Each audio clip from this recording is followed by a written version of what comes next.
This is SEC football presented by Allstate, and this is Columbia for the state championship of South Carolina for the 122nd time. It's the Clemson Tigers and the South Carolina Gamecocks.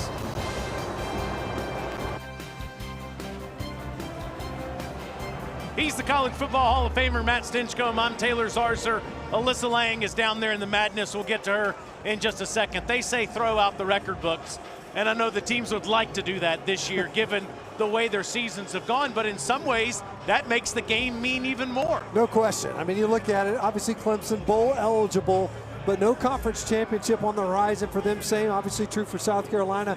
No postseason availability for the Gamecocks. So this is a championship game. This is the championship for the state of South Carolina and the bragging rights for these two fan bases. And the quarterbacks are two that were given so much accolades going into the seasons. Let's start with Lenora Sellers, who had an all-world performance against Clemson last year. And you think about the way he was able to make plays with his legs, and of course this year has been harassed for the bulk of the season. 37 times sacked as a passer. Obviously going to need another epic performance from him today, and obviously try to build on the last 2 weeks out.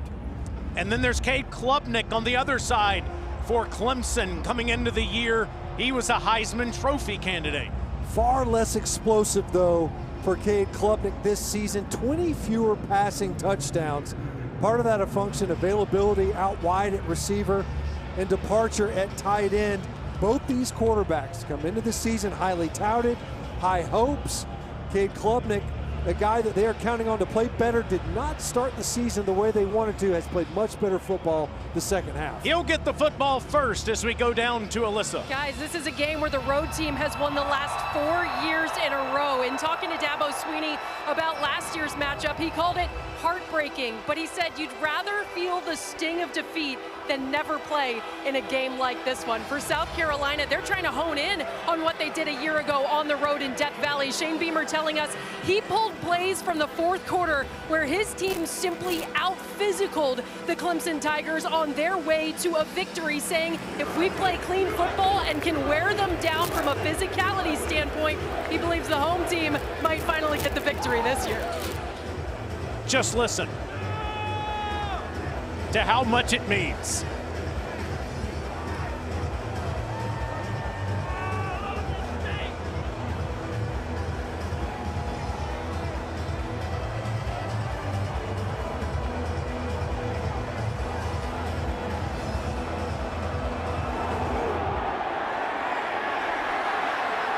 Tigers start at the 25-yard line.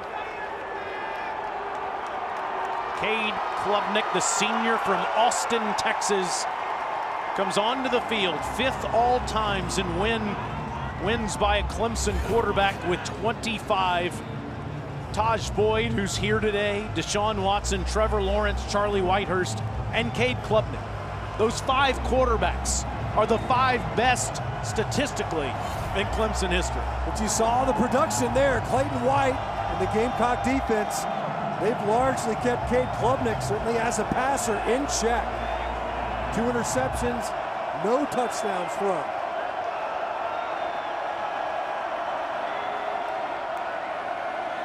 In an empty backfield, on the first play, Klubnik downfield, past midfield to TJ Moore. You talk about explosive plays, and the Clemson offense has been much more muted this season. Not explosive right out of the gate. Confusion in coverage early for South Carolina on the perimeter. Look at the top side of the screen and you see the switch release. Confusion. End up getting hung up in an easy completion for an explosive play to open this up. Moore went 75 on the first play against North Carolina. It's 25 to midfield there. Adam Randall, the receiver turned tailback for his final season in college. We saw him last year in the playoffs against Texas turn into a running back with a banged up backfield. He's the replacement to Will Shipley and Phil Maffa, and Randall over 600 yards rushing on the season. A true all-purpose back who's lining up at receiver on this play. Yeah, certainly will have the attention of South Carolina in coverage and mismatch. Clayton White mentioned, likened him to Nick Harper, different in stature, but a big body and excellent receiver. On 2nd and 7, Klubnik steps up and it's deflected. J.R. Johnson got his hand on it, 3rd down. Well, Klubnik double hitched on that throw. He wanted to get it to Antonio Williams, who won initially, but watch him hitch on this throw. Wanted it now, came down with it, tried to come back. A little bit of pressure there late. Now on this 3rd down. Eyes on the edges. And on Clemson, they've had a little bit of a rotation on the inside, both guards in pass protection. South Carolina feels as if they can win inside out in their pass rush. Listen to this place, just after noon. Klubnik on 3rd and 7, an out route, and it's perfect with a flag down. Right to the boundary, Antonio Williams with the catch, but what's this flag about? ACC officiating crew led by... Replay 3rd down. ACC crew led by Jerry Magallanes. Dabo Swinney doesn't like it. What'd you see, Stitch? Well, they mentioned it more than likely as confusion at receiver. And you see there covered up, okay? So because of that, he's saying that they had not enough on the line of scrimmage, and because of it, negating that 1st down. Excellent protection by the Clemson offensive line. Instead, 3rd and 12.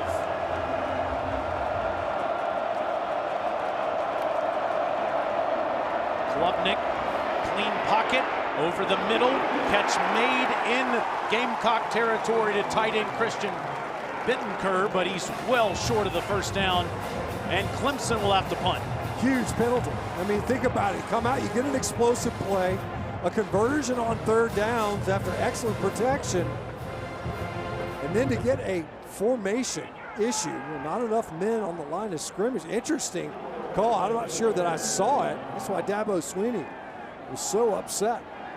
Jack Smith, the punter from Saraland, Alabama, just outside Mobile, will try to pin the Gamecocks deep. The dangerous Vakari Swain is back. It's a short kick. Hits a Clemson defender, and there's a loose ball just at the 16-yard line. That was actually Jalen Kilgore that was back deep there. It's Gamecocks ball, and Lenora Sellers, no one will ever forget what he did last year. Well, just remarkable with the ball in his hands. The majority of his rushing yards after contact. He forced 12 missed or broken tackles in that game versus a defense that is excellent at getting the ball carrier down. And we mentioned that to the Clemson coaching staff, and it came up time and time again. It's not about getting to Lenora Sellers. It's about getting him on the ground. It's one thing to get there, which many defenses have been able to do this year, as we mentioned in the open. But how do you get this guy on the ground? So dangerous as a runner. Jaworn Howell and Matt Fuller both in the backfield. Sellers keeps it himself, and Will Helt and friends clobber him for a loss on the play. It's a loss of 1. A lot of backfield motion, a lot of ball handling. So you got that the backs in the backfield rather. How South Carolina opened the game versus Texas A&M. They're staying in that formation as well. Great job by Helt, getting upfield quickly and reading who kept the football. On 2nd and 11, Sellers will throw underneath, gets it up to the 19 to his big tight end Brady Hunt. 21st catch on the year to make it 3rd and more manageable. Challenge in this game, early downs. Can you get it to a 3rd down where that run game for Lenora Sellers is still an option? When you look at his rushing yards this year, of his 268 on the ground, 108 of them have come on QB design runs on 3rd downs. Gamecocks not very good on 3rd down. Clemson very good defensively. Line of scrimmage ball on a 3rd and 5, and well short as Jaworn Howell is Wade Woodaz great 4-year linebacker for Clemson, forces a 3 and out. Great diagnosis by Woodass. These linebackers are active. They're good in space as well. They can play out into the flat. It's going to be difficult to get those easy yards, quick passes, runs after catch, because Clemson tackles so well. They've only missed 81 tackles this year. That's the best in the ACC. Mason Love, freshman, has been terrific. 45-yard average.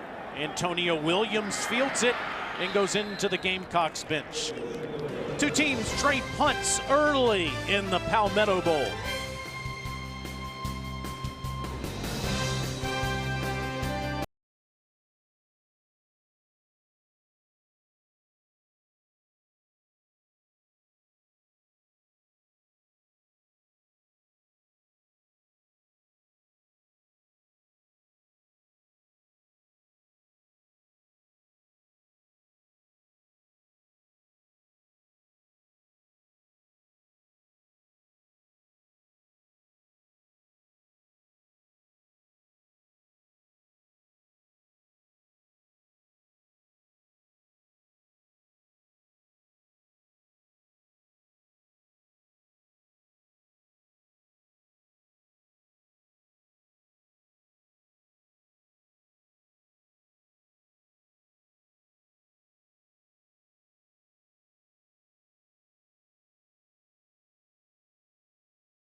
SEC football is presented by Allstate. You're in good hands. And in part by T-Mobile 5G home internet. The catch, Steve Fuller to Jerry Butler, and then Woody Dantzler to Rod Gardner. He pushed off. No, he didn't. It was the catch part 2. However you feel about it. Of course, if you're a Gamecocks fan, you absolutely think he pushed off. Clemson fans say it's the catch part 2. Dabo Swinney had his first win in this rivalry 17 years ago to the day. And his team has the ball near midfield on its second drive, and Adam Randall will get a couple there. Dabo in his 18th year as head coach. A win today ties him with Joe Paterno and Urban Meyer with 187 wins in short of 20 seasons. It's the 4th most all-time in less than 20 seasons. And he loves this team. 6-5 record. Don't get it twisted. He says this team has fought for the place. We mentioned how much tighter this team got. Said easy in a season like this to splinter, to fracture. He said his guys have gotten tighter together. On 2nd and 8, it's Randall again, and Randall doesn't get much. Be another 3rd down for Cade Klubnik in the offense here. Picked to win the ACC preseason poll, 1-3 to start the year. No Clemson team that has started with a 1-3 or worse record has ended up with 7 wins. Tigers trying to do that today. The last third down, the Clemson protection held up. They had a formation penalty. Didn't have enough men up on the line of scrimmage. Looks like a legal formation this time. South Carolina was not able to get home on the last third down. On 3rd and 6. Klubnik steps up and into pressure, step right into the arms of Troy Pikes. Sophomore from Atlanta forces a 4th down. That time Klubnik just didn't like what he had downfield, because that's a pocket you can pass from. Set the wall nice and high, guard to guard. The defensive tackles didn't get a lot of penetration. The ends were upfield. But Klubnik, who was trying to escape up and through the pocket, and he hasn't had nearly as many explosive runs in that dual threat mode as a quarterback this year as he did a season ago. You saw Jalen Kilgore, he's standing at his own 10-yard line, waiting on Jack Smith's punt. And Kilgore calls for a fair catch at the 6 and muffs it and dives on it back at the 3. That's 2. Even the last one, that ball bounced off a Clemson player and Kilgore walked up. I don't know why you would. It's the punt Olympics early and a near disaster for South Carolina.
Well, this season, both teams were expected to be college football playoff contenders. Clemson starting at 4, Gamecocks at 13. But you see the numbers that are off offensively for both teams. Look at Klubnik, all those total touchdowns last year compared to this year. He has been banged up this season.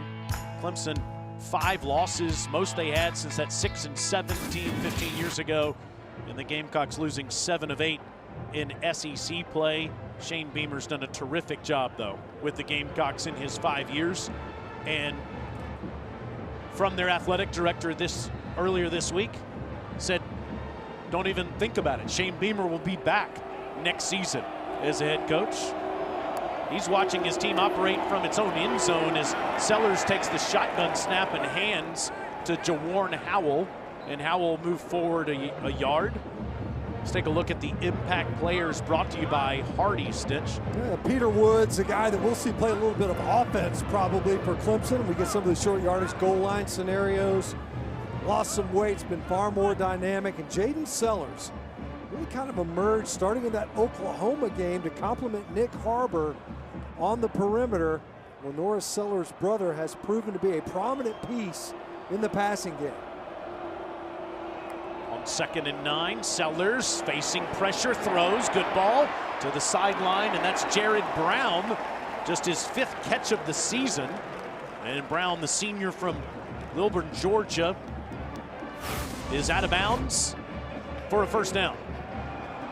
Big play. I mean, it doesn't seem like that big of a play, and you're coming out, you're trying to establish some field position. South Carolina didn't do much with that first possession, pinned kind of deep.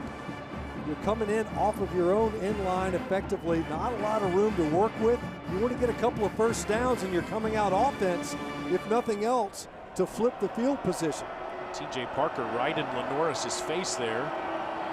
Little brother Jaden in motion, and the fake handoff, and incomplete. That's not a catch. Blown up. Jordan Dingle, Ricardo Jones all over him. Sophomore from Warner Robins, Georgia. It's an incompletion. You know, we hit it earlier. You know, some of those trying to lay up plays, we're just trying to get the ball out in space, knowing that Clemson will be tough to move inside out. Big bodies, we mentioned Peter Woods earlier. So there's not a ton of opportunity in the downhill run game. You try to get into a playmaker, but Clemson's so good with their tackling in space. And on 2nd and 10, Lenoris wants to step up, and he throws a good ball again to Brown, who fumbles it, and Clemson recovers. It's recovered by TJ Parker, as Brown had a big first down but coughed it up. Well, Clemson made a change on their defensive staff where Tom Allen, the defensive coordinator, got in there to change the way that they communicated. Avion Terrell, watch him just rip this ball out. Terrell, rather, rips that ball clean. Great job in the open space. Stitch, he has 8 career forced fumbles. That's a school record for a defensive back. And the Tigers will have a short field as they get the ball on the Gamecocks side at the 45-yard line. You think you're South Carolina, you pick up a first down, you got an explosive. Clemson's going to be coaching up that snap, though, for sure. Confusion in their zone coverage. That's been the issue in their secondary. Fake to Randall. Klubnik facing pressure, throws downfield. It's incomplete, trying to get it to Antonio Williams. Sean Murphy and Brian Thomas with the pressure. And that time, Sean Murphy delayed his blitz. Thomas and Murphy arriving at the same time. Klubnik, it's high load, clean hit, but a nasty hit. You don't want your quarterback getting popped like that early. Those are the types of plays that get in your quarterback's head a little bit, can affect the play later on. Clemson's offensive line hold up against this Gamecocks front. On 2nd and 10, a lineman scrimmage ball to Williams, breaking a tackle and spinning near the 40 to set up a third down. You know, Taylor, so far, both these defensive lines, they're box players, linebackers, defensive linemen, asserting themselves in this game, forcing the ball to the perimeter, winning the early downs, and getting it to these 3rd and throw scenarios. We mentioned it earlier, the Klubnik did not like what he had downfield, ended up flushing up and through the pocket, and the Gamecocks were able to get him on the ground.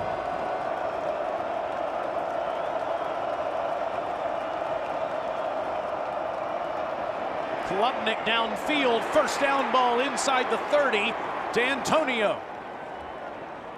One of the best receivers in Clemson history with over 200 catches in his career. Picks up 12. Williams, watch him just settle down. In the middle of that zone, you got 3 defenders converging. Just finds that soft spot in front of Kilgore. And that's a strike from Klubnik. And you think after the shot that he took on the previous snap, able to stand in there and to deliver that ball to Williams, his favorite target on 3rd downs. 50 catches for Williams on the year. Here's Randall, and he spins inside the 25 down near the 23. Randall 8 rushing touchdowns and 3 receiving on the season. Taylor, we'll see how stubborn Clemson is with their run game. Will they stick with it? You know, South Carolina is very active with their defensive front. Probably the best run concept consistently for Clemson has been that tight zone. That kind of accommodates all the movement that you see from the defensive line. Randall again on 2nd and 4. And he's right at the first down marker, down to the 19-yard line. It is enough. See there, just another, it's a zone to the left. Randall's able to push that point of attack. Sometimes you'll see the cutbacks show up. That time Big Nick Barrett, the defensive tackle, he tries to backdoor the reach block. That opens up a gap to hit. It's amazing how the ball will find that gap that's unoccupied. Good job by Randall. That's a disciplined run, just pressing that point of attack. Garrett Riley runs up almost to the 20-yard line to make sure his receiver is on the line of scrimmage. Klubnik looking that way, pressure to the end zone, and on a bust he overthrows Williams in what could have been a touchdown. A lot of eyes in the backfield. That time it looked like Gerald Kilgore at safety. You see Williams crosses Kilgore's face. It's almost like he didn't even see him. He ends up coming off on the vertical route, the protection collapsing late, and Klubnik just overthrows this football, reminiscent of the throw from Arch Manning last night versus A&M. And you see Riley, he knows that's a missed opportunity, a clear bust in the secondary by the Gamecocks. 3rd year as the offensive coordinator at Clemson. 2nd and 10, Klubnik tries the other side, and it's intercepted, underthrown, and Kilgore picks it off.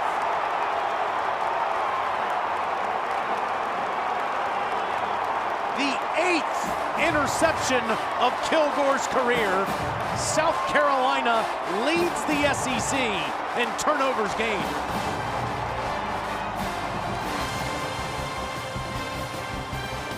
No score early. They traded punts, and now they've traded turnovers. Who knows what's going to happen in the Palmetto Bowl?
Welcome back to SEC football presented by Allstate, Williams-Brice Stadium, Columbia, South Carolina.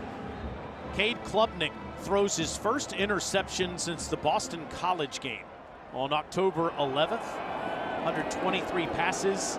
He had attempted 185 as a team since the last interception thrown. It's Rasul Faison, the old man, the 25-year-old, one of two 7-year senior running backs for Shane Beamer in the backfield. He's got Faison and Oscar Attaway.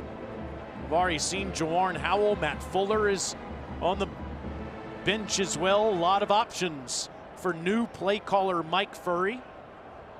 On 2nd and 7, Sellers throws, and it's a completed ball. It looked like Nick Harbor's knee was down, but they let the play continue out past the 40-yard line. The track star is back this week after an injury.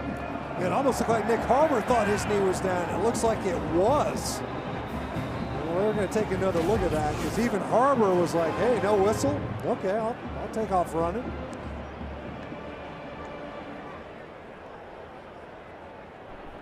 The previous play is under further review to see if the runner's knee was down. Should be a quick review for this ACC officiating crew. And by the way, it's an ACC officiating crew, but we don't have them take over the broadcast today to do the ACC replay process because the game is played in an SEC stadium today. But Jerry Magallanes will talk to his ACC colleagues and to replay official Jess Peterson, and this won't last long. Yeah. Harbor had that upper body injury stench in the A&M game after that 80-yard touchdown and that ridiculous thing that happened in the tunnel with the police officer. He missed last week's game, but Coach Beamer said he is fully ready to go today. Well, look at him smiling. He knew. He's like, look, yeah, my bad. Well, part of it, that's a low ball, and they have Nick Harbor at 6'5". He's 6'6", maybe plus if he's an inch in cleats. The 34-yard line. Yeah. The line of game was made, first down. 25 catches now on the season for the junior from Washington, D.C. Nice completion on that one, and once again, big open spaces in the Clemson zone defense. We talked to Lenora Sellers. He said, look, we anticipate they like to play man, but this the zone coverage that's been a problem. You mentioned it earlier, you know, Thomas Allen, the son of Tom Allen, defensive coordinator for Clemson, coming in there to try to aid in the communication in the back end of Clemson, because they've seen some big busts, explosive plays in the passing game with confusion. On 1st and 10, it's Faison, and Rasul gets a couple of yards. We've heard a lot of people say these last couple of weeks since Mike Shula was dismissed as the offense coordinator that Mike Furry, the new play caller, the wide receivers coach, would simplify the offense, that they would go quicker. And that's what Shane Beamer has said as well, that he wants the communication to be simpler. He wants the communication to be to every player on the field instead of just to the quarterback, who then has to relay it to the rest of his teammates. And on 2nd and 8, Lenoris will step back. Nobody's open, and Sellers throws to the sideline, incomplete, looking for Harbor. Well, that time they had him in man, got him to kind of undress the coverage with that short motion. And he had Nick Harbor earlier on the crossing route. See 8 crossing through the screen. Just didn't like it. Good job by South Carolina in protection, an area where they have struggled last week, their only game with 0 sacks. That time the protection held up. Sellers just held on to the football and ended up having to scramble. Now 3rd and 8 for the Gamecocks. Sellers under pressure and sacked, dropped by Will Helt. The Purdue transfer played 2 years there, had 5 sacks last year. That is his 7th this season. And here he is, right here. Here's Will Helt. It ends up being a 3-man rush. Sellers presses up in that pocket. He can sit in there. He ends up trying to push up, and what happens a lot of times is those edge rushers, they get to quarterback depth, and then they're going to start working back inside. You don't want to get too deep and allow them to escape. Love to punt again to Antonio Williams, and Williams will call for a fair catch near his 22-yard line. It's a 48-yard punt. Our Week 14 SEC Network rivalry weekend football lineup continues today with the Battle Line rivalry at 3:30 Eastern. Arkansas hosting Missouri at Reynolds Razorback Stadium. We cap the night with the Sky Cash version of the Iron Bowl. Whole game from just above the field at Jordan-Hare. Both games also available on the ESPN app, so you can watch anywhere. Everybody's talking about Lane Kiffin and what he's going to decide to do. Is there really a scenario where if Auburn beats Alabama tonight, Lane Kiffin's not going to coach in the SEC championship game for Ole Miss next week? If you believe all the reporting, and I think Marty Smith is camped out on Lane Kiffin's doorstep, they're saying a decision has to be made. Is it go, no go? Boy, that's a crazy scenario if Auburn pulls off the upset. Gideon Davidson's in the backfield, fake to him, Klubnik over the top, and another catch made past midfield, and again it's TJ Moore. 34 yards this time. We've mentioned Antonio Williams. He's gotten a lot of looks first time, trying to get it to Moore, and another explosive play, reminiscent of how this game started inside the coverage of Cisse. That time a well-placed ball, nice touch by Klubnik. Allowed Moore to run right underneath that. Just like that, Clemson at midfield. Where they've lived in the first quarter. This is Davidson. And Gideon is tackled by Sean Murphy. Davidson, the freshman from Lynchburg, Virginia, has been the complimentary back to Adam Randall this year. Well, Taylor, you mentioned it. Clemson's, they've enjoyed really good field position on a couple of these possessions. That last drive, penetrating the red zone of South Carolina, who's had excellent success in the red zone area, partly because of their takeaways. Interception by Kilgore, the 7th takeaway that they've had in the red zone. A defensive slugfest through 15 minutes in the Palmetto Bowl.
Coach. Cade threw that interception, but now driving. What did you tell him after he came off? It's got to go to the next play. I mean, unfortunate defense got the turnover, playing great. We got scoring zone and missed a wide open touchdown and another just underthrew it to Adam. Great play by their guy, but just got to go next play. Got to keep playing.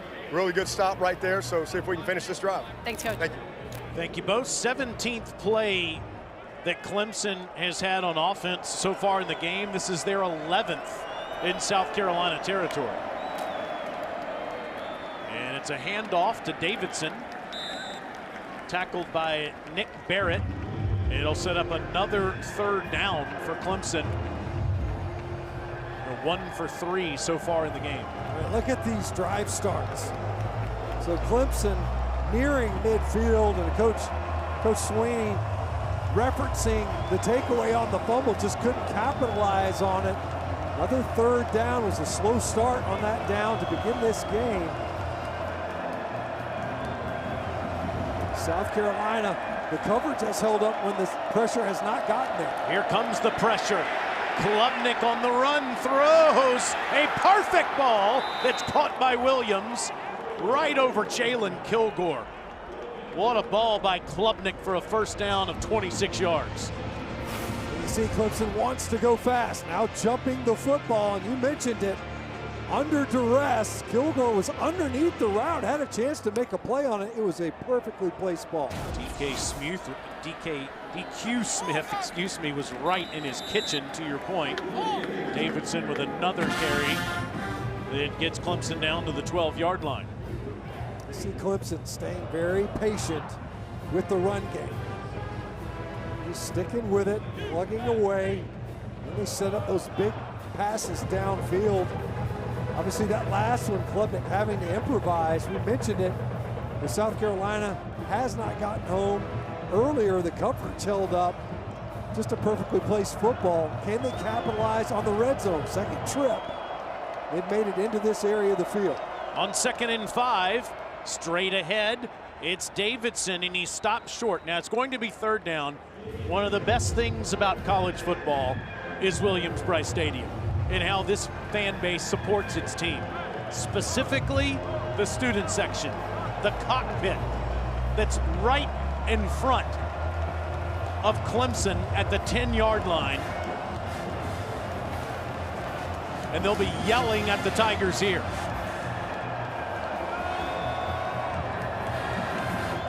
.12 on the field for South Carolina, and Shane Beamer has to use a timeout. Shane Beamer is, boy, is he fired up. He did not want to have to use that timeout there.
College Football Playoff Selection Show. The bracket will be filled. Judgment Day is here.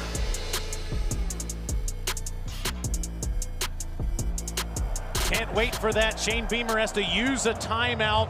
It's 3rd and 3 for Clemson at the Gamecocks 10.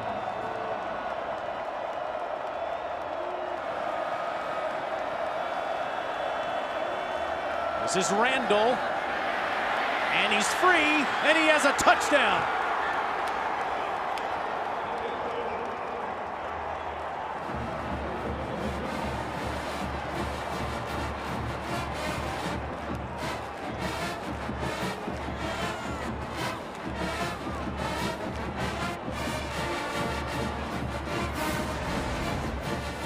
Taylor came out in an entirely different formation than they had prior to the timeout.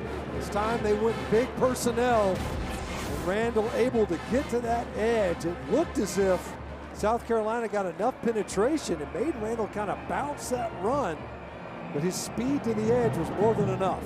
10-yard touchdown run. Dabo's 93-9 when his team scores first, and they're up 7-0 as we get a studio update.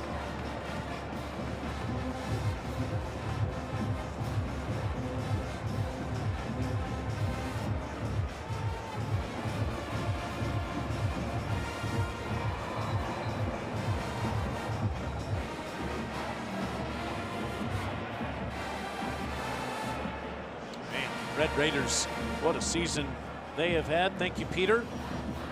Meanwhile, Clemson trying to get to 7 wins after a 1-3 start. It's interesting talking to Dabo Swinney this week. He said that there are a lot of similarities to that 2010 team that went 6-7 that season. And he said the culture was really strong 15 years ago, and because the culture was strong in a season that had so much adversity, it led to all the great success after that. He feels the same way about this 2025 bunch. He said he thought about it. Actually went back, did some studying.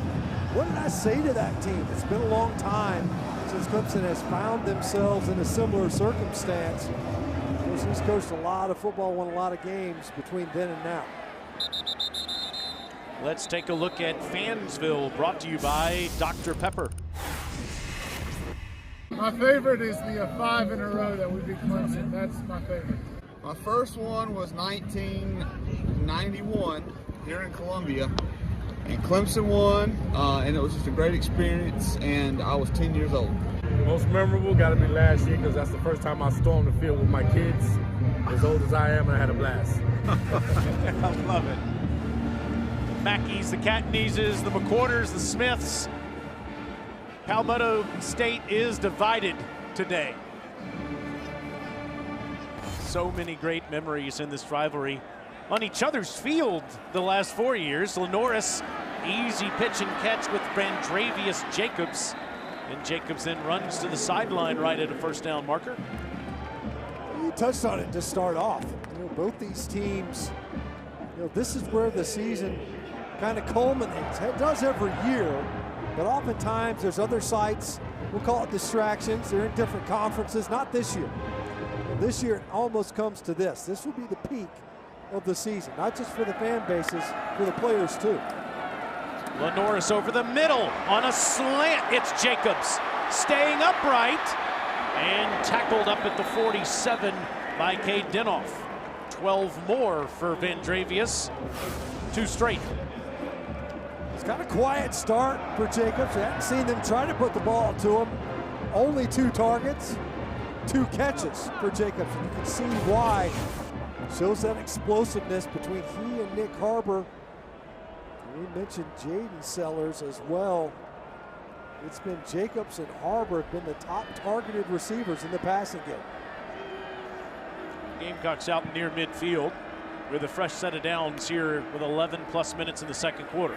Lenoris moves the pocket, steps up, throws deep. It's Harbor down there. Got it!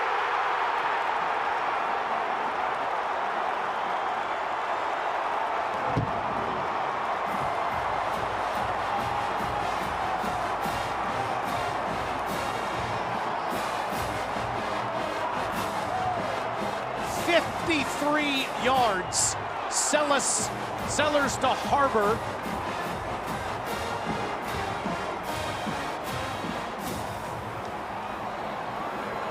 Dabo Swinney's called Nick Harbor the most improved player he's seen in college football, and it hurts him there.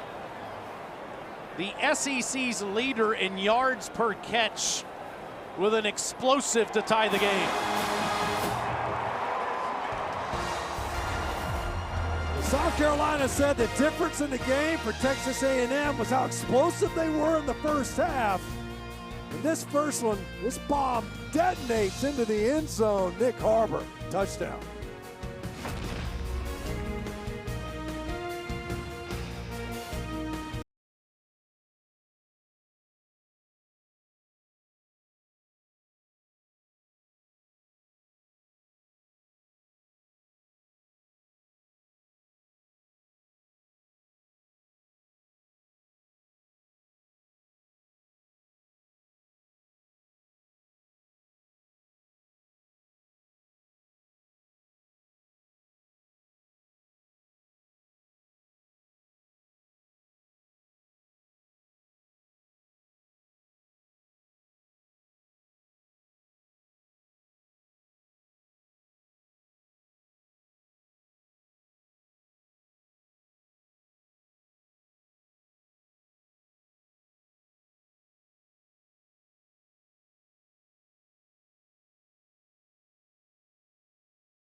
With a big hole for Shipley. Shipley's loose. Touchdown, Tigers. Spencer Rattler wants to launch a deep one, and it is caught. Juice Walls. Swing it out. That ball could be a live ball. Is it a fumble? There's no ruling yet. That's Khalil Barnes. Eludes the pressure. There he goes. Lenora Sellers again to the end zone. He made it. Wild wins in each other's houses the last 4 years, tied at 7 here, and it's Gideon Davidson inside his 5, and he's upended just over the 15-yard line. Dabo Swinney says busts in the secondary have been a problem this year, Matt. Yeah, so take a look. Here's Harbor at the top, okay, and then here's going to be your safety. But see how low he is? So watch what ends up happening is Jones is rolling to the middle of the field, but watch him kind of check up. So he's looking to the right side of the offensive formation, and that was just enough of a hesitation where as soon as Nick Harbor won inside, he's going to get behind the secondary. So you have to be deeper than the deepest. And at safety that time, the play action was just enough to freeze his feet. The right side of that formation got his attention. That was more than enough for Harbor to get in the end zone. Klubnik over the middle on a slant. Nice contested catch there by Cole Turner. Brandon Cisse was all over him, second down. Well, even Dabo Swinney a little bit frustrated with Cade Klubnik on those 2 misses. The drive in the first quarter. Probably 2 sure touchdowns if they're better throws. But since then, even on that previous drive, under duress, Klubnik dialed it back in. Threw off his back foot as he was trying to fade away from pressure. Beautiful ball to Williams. fit it in the window there. On 2nd and 4, Klubnik pumps and throws, and a good ball to TJ Moore over the 30-yard line, and Moore's hot to start the game. It's 12 more. Nice momentum now for Clemson, and these first downs, you're throwing it because you want to. Earlier, offensive coordinator Garrett Riley running the football on early downs, sticking with the run. This time, though, the first down passing game to spark this offensive possession. 68 yards for Moore as Garrett Riley has called his number early.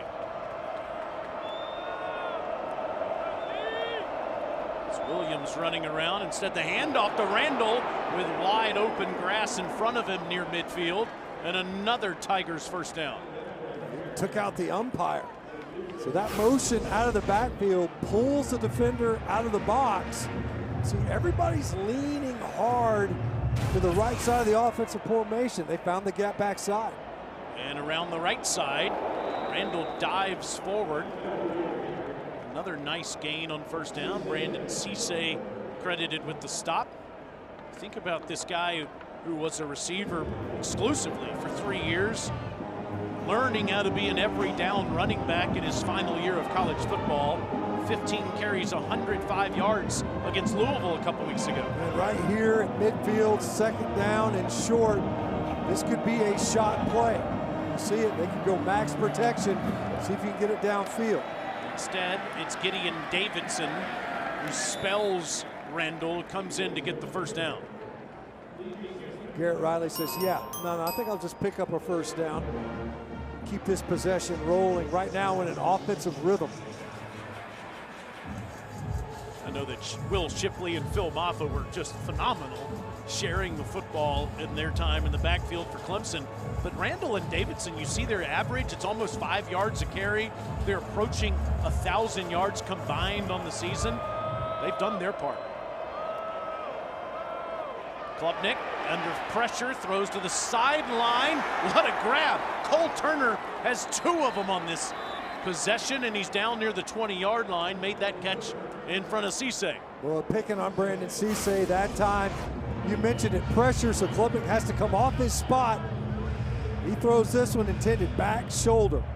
So Cisse's running back to the quarterback. Turner makes a great catch. Klubnik's hot. That's his first incompletion after 5 in a row.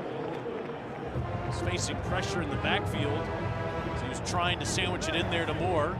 His 2nd down. That time Clemson in tempo, jumped over the football quickly, and as you mentioned, we'll see if that's enough for South Carolina to get their feet underneath them. Because otherwise, Clemson offensively, we're rocking and rolling, especially on those early passing downs on first downs. It's nice when you can hear the play call from 6 inches away. Dabo right next to Garrett Riley.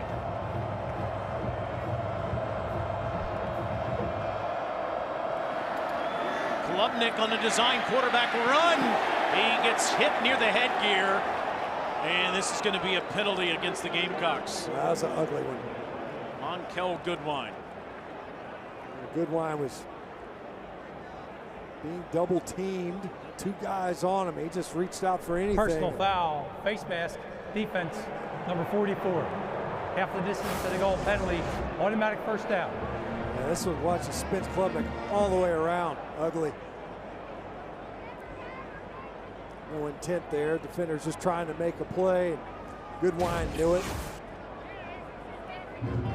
No hiding that one. And free yards on a drive where Clemson doesn't need help. And we go back to the beginning of this possession.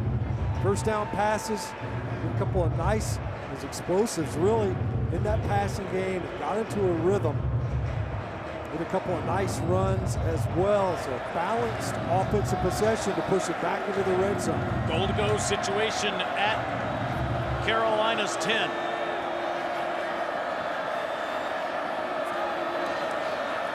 Randall has the first touchdown, and he gets almost 7 yards here. DQ Smith, easy for you to say, on the tackle.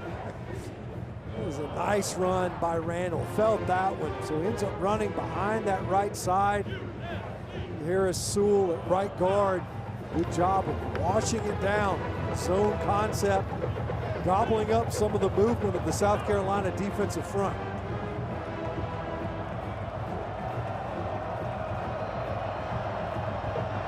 Tenth play of the drive.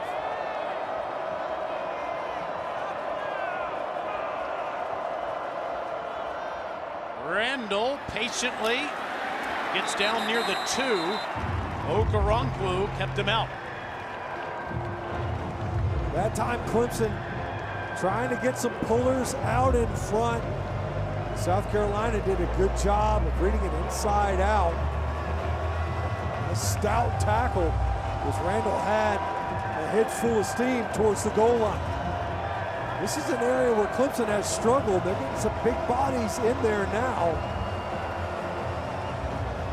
Trying to beef up their personnel, Taylor. We've seen Peter Woods come in for plays like this, but number 11's not out there now on the 3rd and goal near the 3. Klubnik drifts back under pressure, lost the football, gets it back, tries to run to the pylon and scores. Wow.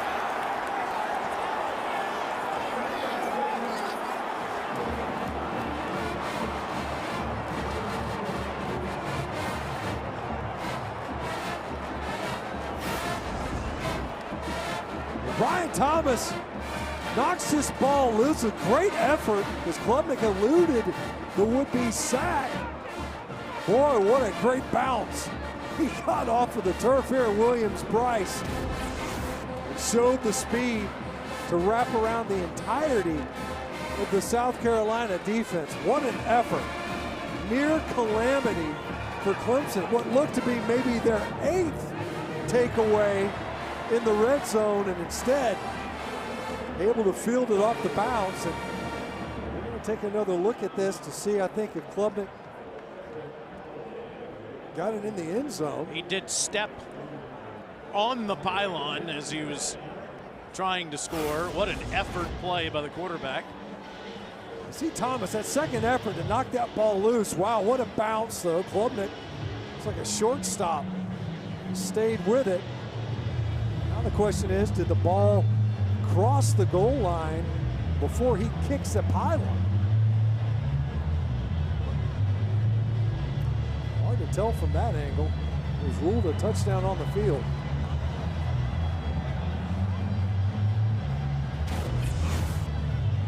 It's ultimate judgment call there by Jerry Magellanis, but remember, it's called a touchdown on the field. And Klubnik put his cleat right on the camera in the pylon cam. After further review, the ruling on the field is upheld. Touchdown. Yeah. Nothing to see, I think, that could overturn it. A fantastic drive. We talk about sparking it in the passing game. Able to overcome a would-be fumble. Klubnik extends that football into the end zone. The second touchdown for the Clemson Tigers. And Nolan Hooser in to attempt the extra point.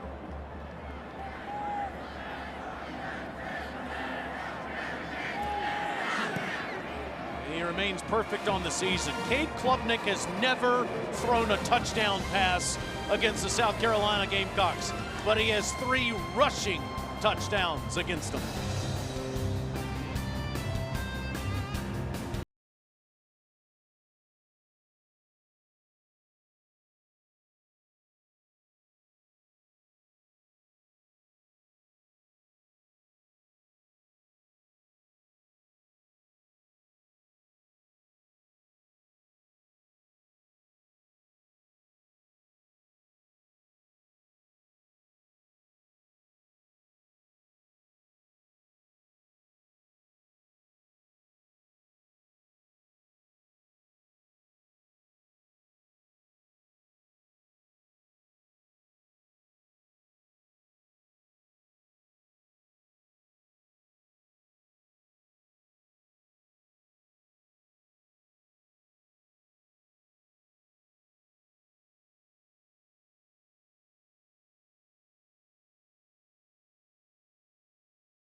SEC football presented by Allstate is brought to you by Mercedes-Benz and T-Mobile 5G home internet.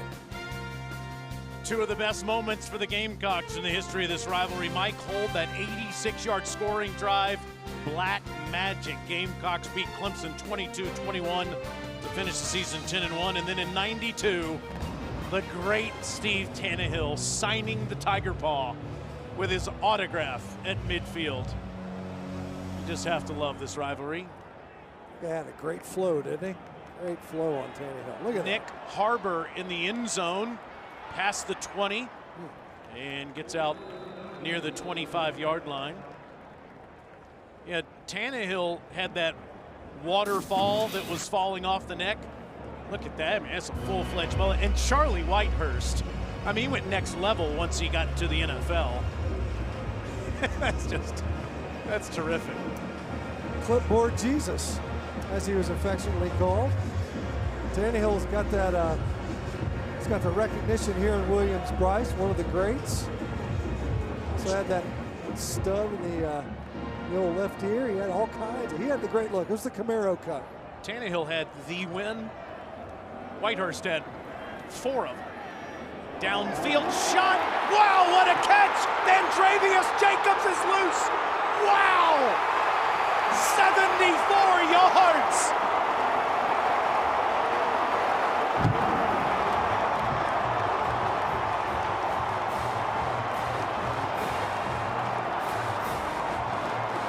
How about these shot plays by South Carolina?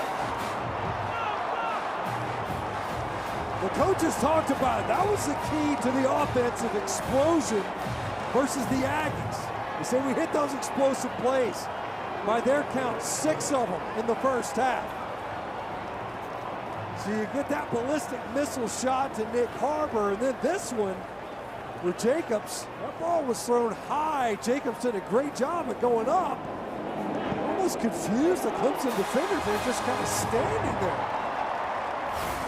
In real time, you have to think Ryan Williams' catch last year against Georgia. I mean, going up for this, spinning around and scoring. I'm not sure I know. I don't know what Jane Lucas is doing right here. He's underneath the route. Jacobs comes up and Lucas just stops playing. I don't know if he thought that the ball hit the ground or what. Either way, Jacobs. Look at Beaver. Yeah, the only guy that could catch him is the head coach for South Carolina. Sprinted down the field.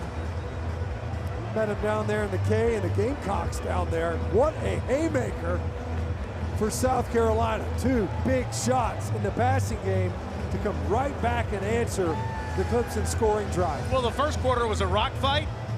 Second quarter, 28 points. Yeah. So far. Yeah. Still 5:29 to go in the second quarter. The rock fight to the laser light show.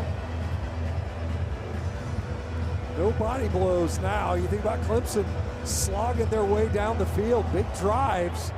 And South Carolina coming back just throwing haymakers. This is fun to follow, PB. What do you got for us?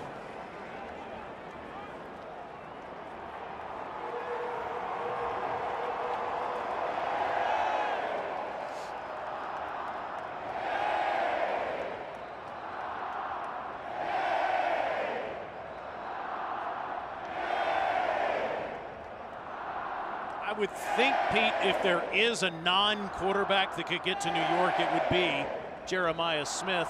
On the receiving end of a Heisman finalist, Julian Sayin. Cannot believe Ohio State has not beaten Michigan since 2019. That's at stake there in the big house. Here we're knotted at 14, and Klubnik back to work. Takes a downfield shot into double coverage, and this time Moore is covered up. Kari Swain closest to him.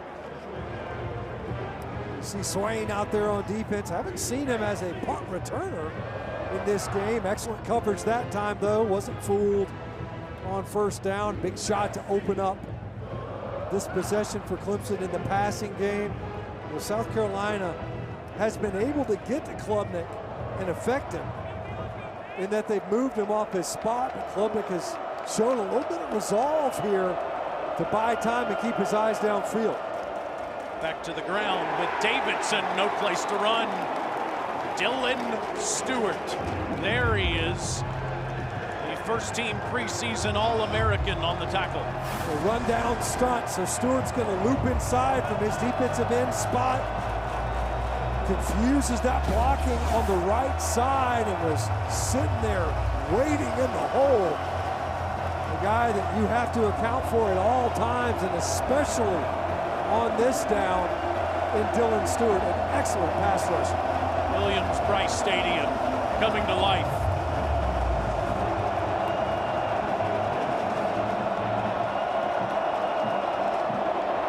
Klubnik on a slant, too far in front of Cole Turner, but there's the flag.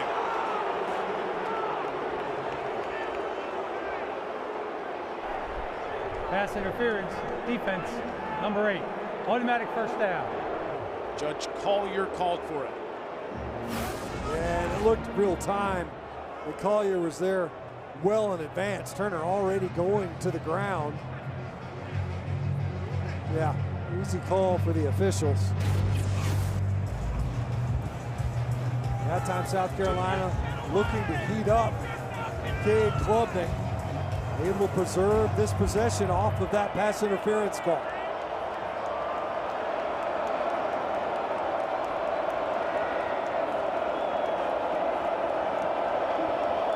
Backfield on a first down, it's Williams. Antonio just shy of the 40-yard line. Tackled by Okoronkwo. You can see Clemson again jumping the football. So you get it, positive yards, get it to second short, now over the football quickly. And it's Klubnik keeping it, and he's just going to give himself up. Swarmed by defenders. Peyton Williams was right there. You know, Taylor, South Carolina wasn't really ready for that snap. They were barely back onside before the ball got snapped. A little lackadaisical to get over there lined up. It worked out. Klubnik trying to pull the ball on the perimeter. A third and short opportunity. Clemson's been much better on this down as the game has progressed. 4 of 6 on their third downs. Toss to Randall, first down run over the 40, near the 43. Get the ball out on the perimeter quickly. Got a lot of bodies committed to the box. Hard to get outside defensively. That time just toss it. Same side toss. Allows your running back to get out in space quickly. And Randall, we've mentioned him a couple of times. By trade, that wide receiver, comfortable out there in space, made a couple of nice runs downhill as well. He did hobble off there. Gideon Davidson comes in. Clemson has all 3 of its timeouts and the 2-minute timeout. And it's Davidson approaching midfield with Barrett on the tackle. You go back to that pass interference call. If you're South Carolina, you're thinking, okay, we earned a chance to get off the field. That PI extending this drive. Penalties a couple times on third downs. Hurt Clemson in their opening possession. They got that illegal formation penalty, forced them to punt. This time, able to extend this offensive possession. Can they capitalize on this drive? The longer drives have been better for Clemson. Klubnik over the top. He finds his big freshman tight end, Bittenker. And that's a first down. 12-yard completion should take us to the 2-minute timeout. Clemson's on the march, trying to take the lead in the Palmetto Bowl.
Look forward to that, my friends. It has been a fun second quarter here, and Clemson's on the march. They have a great kicker who has a big leg. They're approaching his range here, but they have 2 minutes and 3 timeouts and a 1st and 10 at the Gamecocks 40.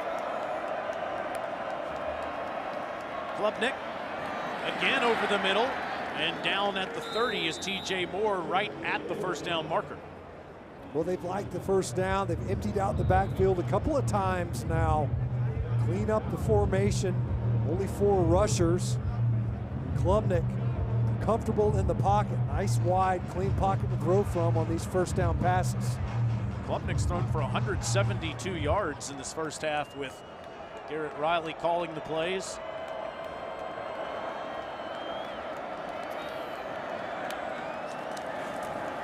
And he'll throw again here. He'll throw to the end zone. Williams, it's underthrown, but there are the flags. Jalen Kilgore and Peyton Williams down there. Just never saw the ball. Pass interference, defense, number 24. 15-yard penalty, automatic first down.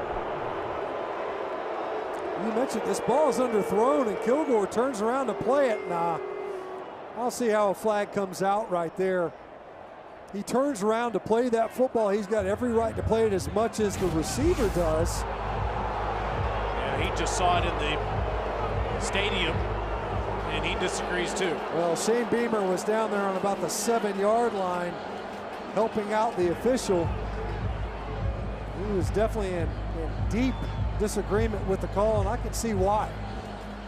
I mean, Williams, of course, made contact, as did Kilgore, but both of them trying to make a play on the ball. Davidson now near the 11, and Dabo will call a timeout. He still has 2 remaining and 1:17 left in the half. Shane Beamer still very heated down here, guys. Justifiably so. You know, he's sitting there and he's thinking, hey, look, I've already seen one come out on this drive on a 3rd and 9.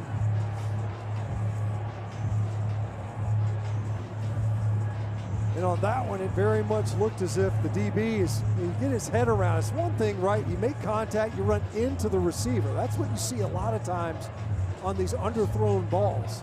But that time, Kilgore clearly trying to make a play on the football every bit as much as Williams was. Well, and he has every right to feel that way, as we've shown it to you a couple of times now. Yeah, I don't see the PI anywhere. He's turning around trying to make a play on it. You know, Williams is grabbing. Williams actually does a pretty darn good job as a DB. You know who would be doing the same thing if it happened the other way? Dabo Swinney. Oh, for sure.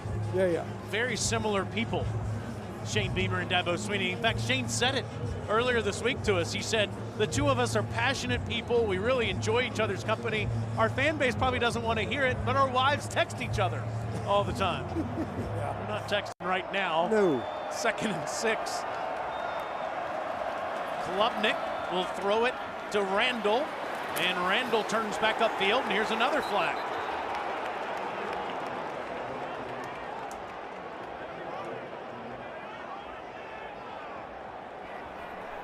Holding, offense, number 1. 10-yard penalty, replay 2nd down. Shane Beamer was literally 10 yards on the field trying to help them make this call. Yeah, he's going to have to stay on that sideline. Looks like the officials are saying, getting with him a little bit. That time a holding call by TJ Moore. He's blocking Kilgore. Not sure there was much of a hold there. Maybe a little bit of a makeup. Backs up the Clemson offense. There's certainly been quite a bit of assistance from the South Carolina sideline with the officiating on the near side of the field. Regardless, takes this Clemson offense just back outside of the red zone. Would be a big stop, to say the least, if South Carolina could force a field goal attempt after the series of events we just saw. 2nd and 16. Klubnik on a bubble. Turner gets blown up. What a lick by Troy Pikes. South Carolina all over that play. Lots of traffic really on this throw. I'm a little bit surprised it was actually even completed. Klubnik wanted targeting call.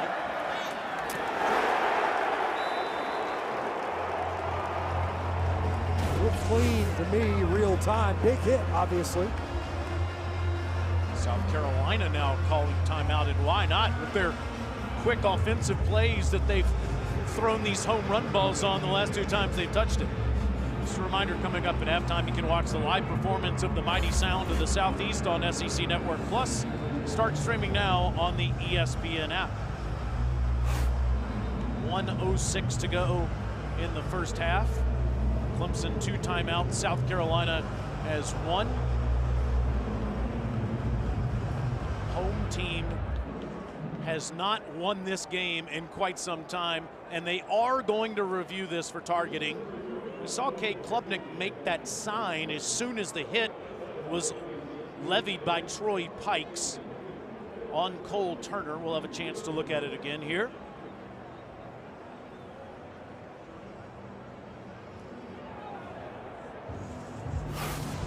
See it, the booth initiated this review, so watch Pikes 33. It looks to me like it's mostly his right shoulder. See if this is a better look at it. After further review, the ruling on the field is upheld. There is no targeting. Yeah. I could see why they would look at it, especially during the stop of play there. Shane Beamer has made up with the officials, just patted them on the back. Yeah, we're all friends, right? You didn't hear what I said earlier, did you? And now Dabo's upset. Yep. And now it's his turn. Don't you love college football? Love this rivalry. 14 apiece, 1:06 to go in the second quarter. And Clemson can get a first down at the 5-yard line.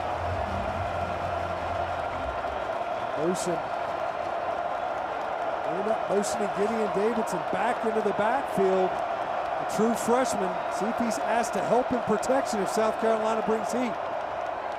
Klubnik underneath throw. And it's Bettenker who makes it an easier field goal inside the 15-yard line. South Carolina does call another timeout with 1 minute left, their final timeout. South Carolina, this is their 3rd and final timeout of the half.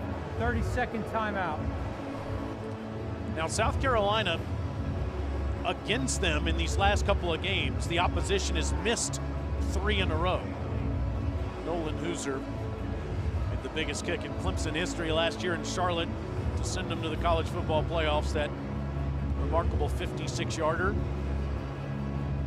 But Mr. Beamer's team loves to block them. 17 blocks in the 5 years he's been the head coach here. That's second most in all of college football.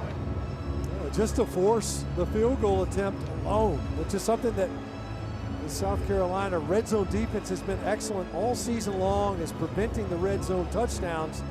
We've seen Clemson able to capitalize earlier, but it's a big stop given the way that this drive had started. Gasperson will snap it. Clay Swinney from the Swinney children trio holds it, and Hooser from 32 yards gives Clemson the lead.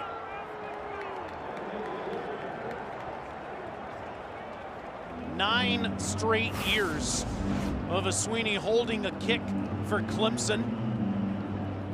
Will, Drew, and now Clay. Well done by Clay. I mean, to think about this, you have to go back to when Hunter Renfrow scored that touchdown against Alabama and the extra point by Seth Ryan to the last time a Swinney didn't hold a kick for Clemson. How are they going to place kick if they're out of Sweeney's? I guess they'll just start drop kicking it. They're running out of holders. Surely there's a nephew or a cousin somewhere. Clay does have another year left, so he'll be back. Okay, all right, that's good. So they got a plan. They got to start planning. What are we going to do with these place kicks? Guys, real quick down here for South Carolina as they get set to receive this kick. Vakari Swain is on the sidelines right now. He's being tended to, that lower left leg. He came up limping after that last defensive stop by South Carolina, so something to keep an eye on here. Thank you for that. That would typically impact in the return game, but we have not seen Swain back there it's been Kilgore. Short kick, fielded at the 7 by Holman. And how about the last 2 passes by Lenora Sellers? They've been pretty sporty and highly productive from a scoring standpoint. The big shot, a short rollout, guaranteeing some time, a little bit of confusion in the backfield of Clemson's secondary, hitting Nick Harbor, and then this one, it's a well-placed ball, really poorly defended by Clemson. They had defenders in place. A little bit of confusion. It's almost like they didn't know he made the catch. Jacobs able to do the rest. About 40 yards to give William Joyce a shot. No timeouts. Sellers is sacked. Well, he gets rid of it right as he was being sacked by Will Helt. It's well done too by Lenoris too, because save the yardage and the time. Yeah, you never want to take a sack in the 2-minute drill. And taking a look at it, he definitely got rid of that football, able to get it past the line of scrimmage as well. TJ Parker and Helt both in there. Will Helt, he's had a pretty nice first half. Mentioned him a couple of different times from that edge position. Lenoris, it breaks down again, and he can't stay upright this time. It's Helt. It's Clemson's 30th sack of the year. 14 straight seasons Clemson's had at least 30. And now they will call timeout. Well, quickly you get to 3rd down and backed up. You're sitting there thinking, all right, look, knowing that South Carolina gets the ball first in the second half, can they preserve another scoring shot? This is something that South Carolina has struggled with all season long. The worst protection team in the Southeastern Conference on about 41% of dropbacks. They allow pressure. It's been a real area of difficulty all season. It's obvious passing scenarios and has really hindered Lenora Sellers' ability to be effective in the passing game. Just the third down for Shane Beamer's offense here in the first half, and it's a long one. Well, we mentioned it, I think, a little bit earlier. You know, despite the 14 points prior to this possession, South Carolina had only run 16 offensive plays. They only got up to 18. This will be the 19th snap on offense in the entire half for South Carolina.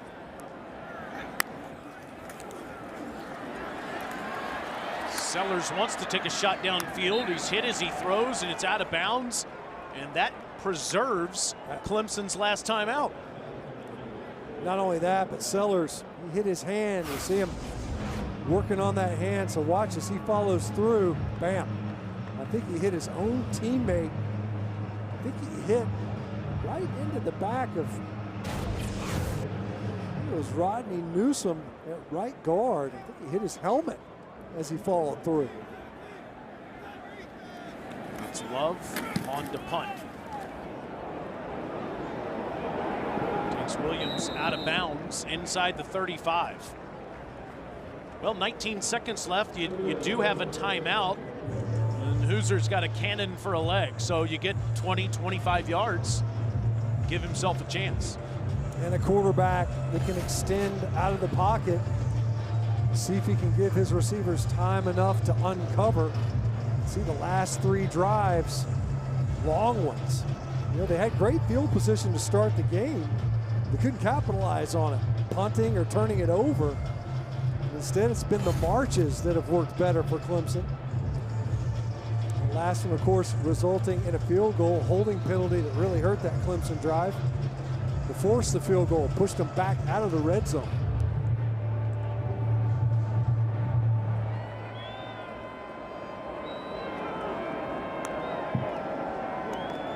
Klubnik. It's a low ball. Looks like it's caught near midfield, and it is by Moore. A 16-yard completion. Klubnik slow to get up at the end of that play. Looked like it was, I think, Monkel Goodwine that got to him there at the end of the play. And clock is running Clock's here. running, and there you go. Yeah. Dabo calls timeout with 12 seconds left. Klubnik looks very slow Yeah. after this play. He's definitely rattled. He took a big shot. You see him right arm. Big shot from Monkel Goodwine. Clean shot right as he threw it. But a big one, and as you mentioned, was really slow to get up, really slow to work his way up to the football. Will force Clemson to take that timeout. Clock was stopped because of the first down yardage. Still need about another 12 to 15 yards to give Hoosier a chance here as Cade will come back on the field. He's been banged up this year. He missed the SMU game. But an all-time Clemson quarterback will be celebrated in the upstate forever.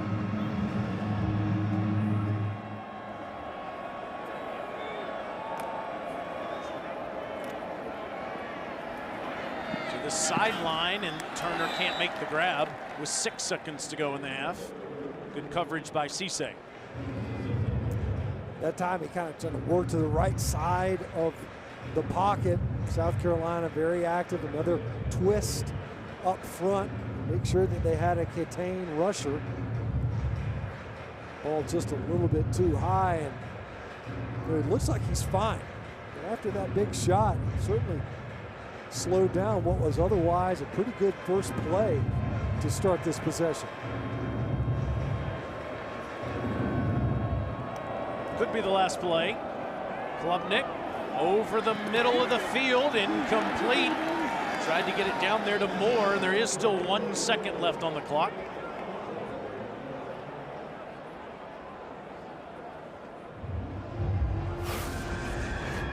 Nice coverage downfield this time.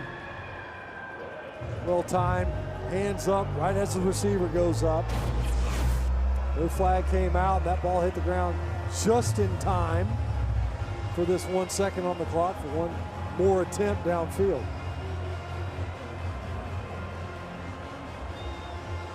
No scoring in the first quarter. All of the scoring coming in the second frame. Remember, this was the final score in the Gamecocks' favor last year. Delay a game, offense, 5-yard penalty, remains third down. It's a really odd final possession of the half. You know, he looked really shaken up after that shot that he took on the completion. You burned the timeout, but then to have a delay a game right there. Not a very clean operation for Clemson to end this half. Got to go 57 yards to the end zone. Just hand it off to Randall. The ball is on the ground at the end of the half. It won't matter. And Clemson will take a 17-14 advantage to the locker room. They're 160-12 under Dabo Swinney when he has the lead at halftime. But it's only a 3-point lead against Shane Beamer's team. And the Gamecocks will get the ball to start the third quarter. Let's go down to Alyssa. Their offense has only run 19 plays so far in this game. What do you see from your defense? Well, I think we've had 17 good plays. I think we've had 2 of the worst plays I've ever seen. Horrible, just horrible plays. And both of them were touchdowns. Offensively, we got good rhythm. We're moving the ball well. I think we scored maybe 3 out of 4 drives there, and then we missed a touchdown twice on the one ended up in the interception. So, you know, lucky to have a lead, so we got to see if we can hold it. Thank you, Coach. Okay. Thank you both. Studio time, and we go back there now with Peter Burns, Chris Doring, and Benjamin Watson.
This is SEC football presented by Allstate. Have you gotten your tree yet? Thanksgiving is over, and these two great teams in this awesome rivalry are getting ready for Christmas, and they would love to have bragging rights over each other. First quarter, they exchanged punts and turnovers. The second quarter, they exchanged haymakers. Yeah, you think about the way Clemson was moving the football down the field, sustained drives, a couple of penalties that came in handy. And South Carolina just comes back and is just hitting shots left and right. The one-play drive, not a lot of offensive possession. Defense out on the football field quite a bit for South Carolina in the first half. But offensively, really efficient after that slow start in the first quarter. Yeah, and South Carolina will get the ball to start the third quarter down 3 against these Clemson Tigers. Post-COVID came in here and whipped them in 2021 and 2023. Of course, the Gamecocks went to the upstate and beat Clemson in 2022 and 2024. And just a moment ago, Alyssa caught up with Shane Beamer. Yeah, Taylor, I asked Shane Beamer what he said to the team at halftime. He reminded them of something he told them earlier this week. Our best players have to make plays. He said, being on the field for 19 offensive plays is not enough. We've got to generate some momentum offensively. I asked him what he's liking from some of the explosive pass plays that we've seen so far from South Carolina. He actually said the emphasis at halftime was we've got to get the run game going. We've only been able to run the ball a couple of times effectively, and that has to be something that we're able to do if we want to hit some of those explosive pass plays. Yeah, listen, that's been an issue all season long on offense. And they'll try, nope, they'll fake it on the first play. It's incomplete. Tried to get it to Jaden Sellers, and it was blown up by Brandon Strozier. Well, part of the reason why we haven't seen a lot of run plays from South Carolina is we just haven't seen a lot of plays, period, from South Carolina. We just ran the 20th snap of the game offensively. The first play of the third quarter. So because of that, there's only so much that you can do, but you see the comparison of Lenora Sellers' numbers this year versus last in this game. Fake the run here, Sellers over the top, and nope, it's miscommunication with Harbor, thrown into the bench, and quickly 3rd and 10. Kind of reminiscent of that 2-minute drill that we saw at the end of the first half.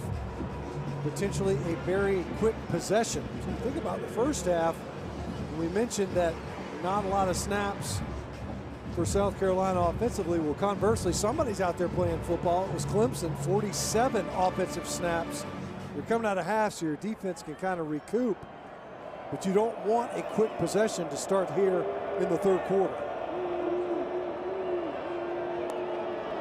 On 3rd and 10, Lenore's throws underneath. Jaden Sellers right near a first down. Looks like he's a foot short.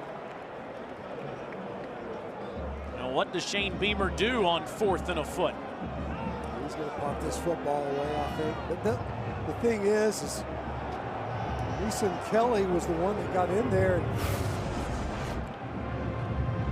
Oh, there it is. Definitely a face mask that ended up on the jersey. But no question, Kelly, as he made that tackle, and that's what kept Sellers from being able to advance the ball to get the yardage needed. They do punt it away on 4th and a foot. Mason Love, and a fair catch by Williams, just short of the 20. It's a 46-yard punt. Clemson with the ball and up 3. It's a shame. Lobbying, saying, how do you miss that face mask? You could see why, the frustration, a little bit of frustration with the PI call in the second quarter as well. Guys, keep an eye on Dylan Stewart, obviously South Carolina's best pass rusher. I've been watching him on the sideline after I was told at halftime he was being bothered by that hip that he's been dealing with for the last couple of weeks. He's been trying to stretch it out, and he looks like he is uncomfortable, so something to keep an eye on. Definitely do that. Also, we'll keep an eye on Cade Klubnik, the way he ended that first half, moving rather gingerly. Klubnik to Randall, and Randall will get a couple of yards. Pretty muted rushing performance for Clemson as well. They've stayed committed to it. 24 rush attempts in the game so far for Clemson. So Garrett Riley committed to the ground game. But there has not been a lot of explosive opportunity there. Oh, Alyssa mentioned Dylan Stewart. He is not out there on a 2nd and 7. Desmond Umazulu is. And Klubnik's ball is caught off of a deflection by a lineman. It was Colin Sadler off of the deflection from Umazulu. A heck of a catch by Sadler. A great heads-up play. It's not easy to block and catch at the same time. The guy actually able to get a couple of positive yards after that one. You ever make one of those? No, they never gave me a chance. So unfortunate. I didn't have the big erector set on my elbow either, though. That's a great catch by him. 3rd and 5 for Clemson.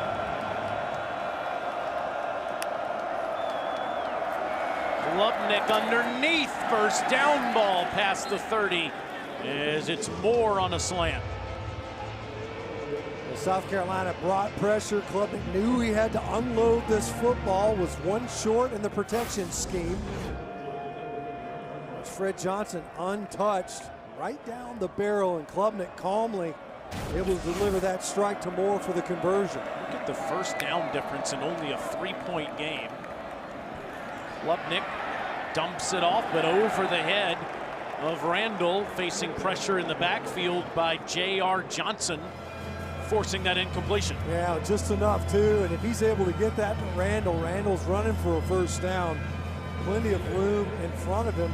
A couple times in this game where Klubnik on the move, a little bit of difficulty with his accuracy, as you see Dylan Stewart on the sideline.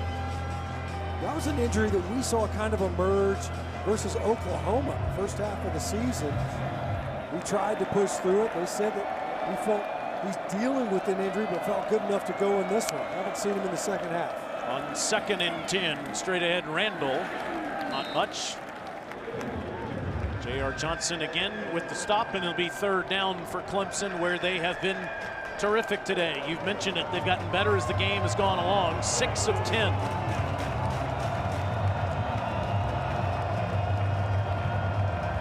No Dylan Stewart on the field.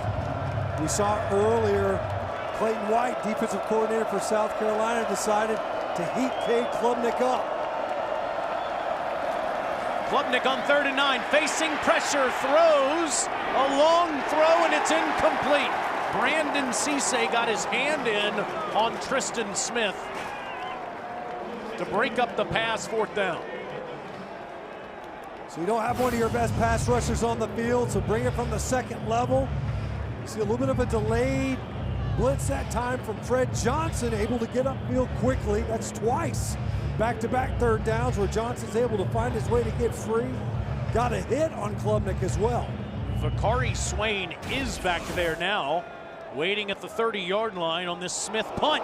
And it looks like the Gamecocks got a piece of that. There are flags down on the field. Now, did they get a piece of the ball or just a piece of Smith?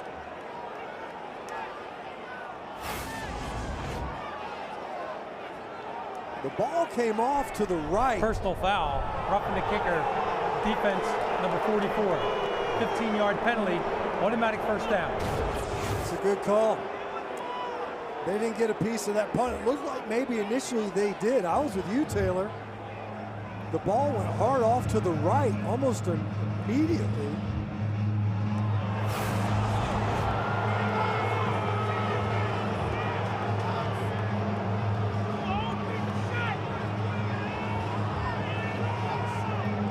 But it also looked to me like he got blocked into the punter. It looked to me like they're towards the end. Yes, they were coming after, no question. But I'm not sure that what ultimately blocked into it, regardless, ends up being roughing the punter and an easy first down. And the Gamecocks defense has to come back out there against Klubnik in the offense, and they bottle up Randall in the backfield. That's Brian Thomas Jr. 3 four-year backup, now a top-shelf SEC starter. What a season he's had. When you think back to the touchdown run by Klubnik, nearly made a great play in the red zone, forcing the fumble that Klubnik ultimately recovered. Dylan Stewart is out there for this 2nd and long. On 2nd and 12, Klubnik wide open. First down inside the 30 goes Bettenker.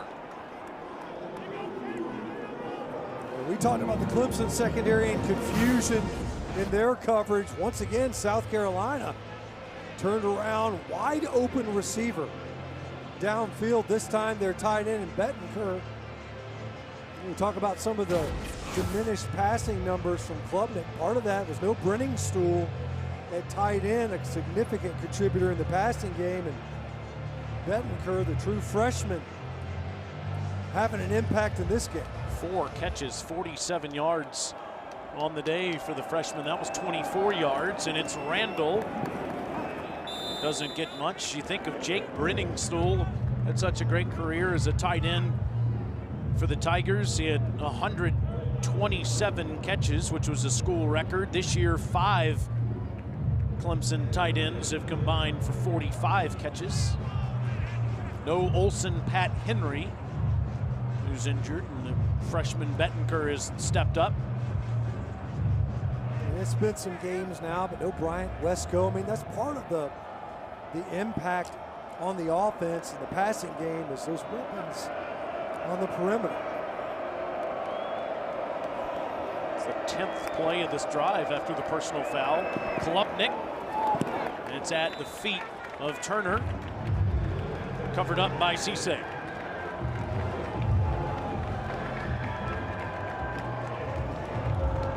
We saw earlier, Taylor, with no Stewart on the field, South Carolina able to get to Klubnik. Klubnik was able to hit the slant more. But on the next one, able to get home. Fred Johnson able to make a nice play to force that punt. Ultimately, as we know, the penalty extending this drive. Now does South Carolina elect to try to pressure again, or do they rely on the rushers? On 3rd and 9, underneath, it's caught, but short of the first down. It's Bettenker again. Fred J.R. Johnson on the tackle, and Dabo Swinney will bring the field goal team out. Nice series for J.R. Johnson. Great job bringing pressure. That time able to drop back into coverage and get the needed tackle to force the field goal attempt. Hoosier with a 42-yard field goal. What an incredible Clemson family. Mom Sherry, an All-American soccer star. Dad Scott, great baseball player on the College World Series team of the 90s. And his sister Ella, also a great soccer player. And Hoosier had the biggest field goal in Clemson history last year. He converts in the Palmetto Bowl here to give Clemson a 6-point advantage in the 3rd quarter.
bit chills a week call one of these days. Legends are made in that building right there. We on a whole nother level.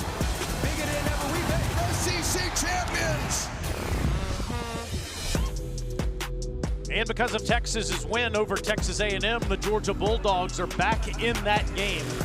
Next Saturday, they will meet either Alabama or Ole Miss.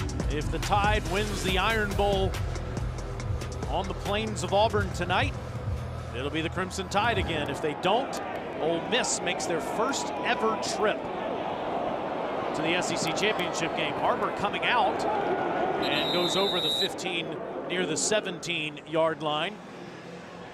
Just take a visual look at this for a second. Aggies will not be in the game. 11-0 start, but the loss last night knocks them out. Who do you like in the Iron Bowl tonight? Yeah, I like Alabama, but I got to tell you, the way Auburn played, you think versus Vanderbilt and that offensive renaissance, as it were, with Ashton Daniels in there at quarterback. You couple that with the way Alabama's performed. You think about that game versus Oklahoma. Simpson threw a couple of picks, but one of those end of half pass. There's a flag down here. South Carolina has been completely ineffective running the ball. What's fascinating about that, Taylor, is you only know Kirby Smart and Kalen DeBoer as the known commodities. Who knows who's coaching Ole Miss if they make that game? Illegal formation offense, more than 4 players in the backfield. Penalties decline, second down. So the result of the play makes it 2nd and 10. Something wacky always happens at Jordan Hare Stadium. Seems like it's a convincing Alabama win in Tuscaloosa. It's not the case in Auburn. It's just always something crazy, right? I mean, in fact, the last time you were here, it was a crazy ending in Jordan Hare. Gravedigger. We had Clemson and South Carolina coaches looking over our shoulder, watching it on the ESPN app at midfield. Sellers across the field, and Nick Harbor. What an athlete. I mean, it just seems like it's almost like he just always runs out of field, but he is getting faster and faster. He's forcing him out of bounds. The only thing that's going to slow him down. Leads the SEC in yards per catch, over 21 yards. Underneath ball. It's Harbor again. That's 13 more. When you're on the field with him before the game, this is not hyperbole. I think the first word that comes to mind is Olympian.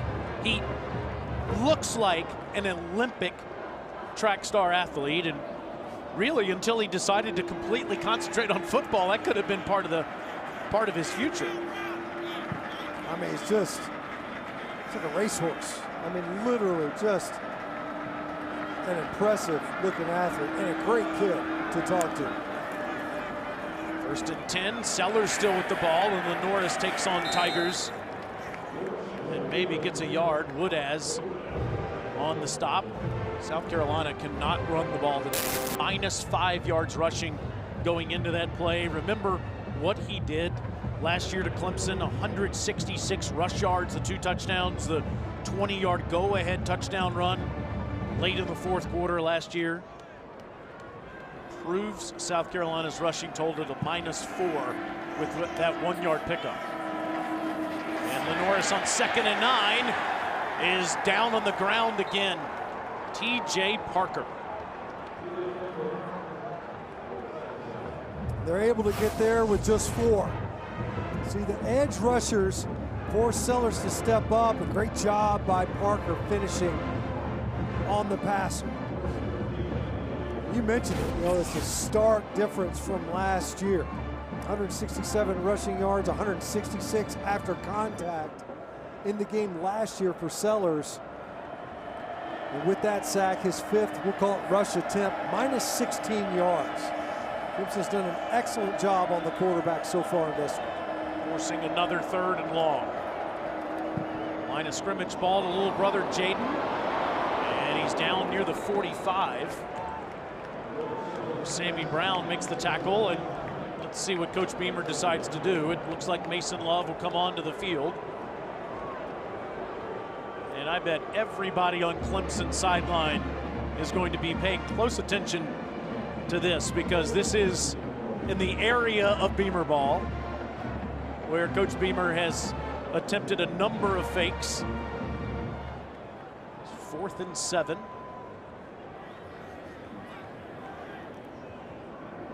They do punt it away.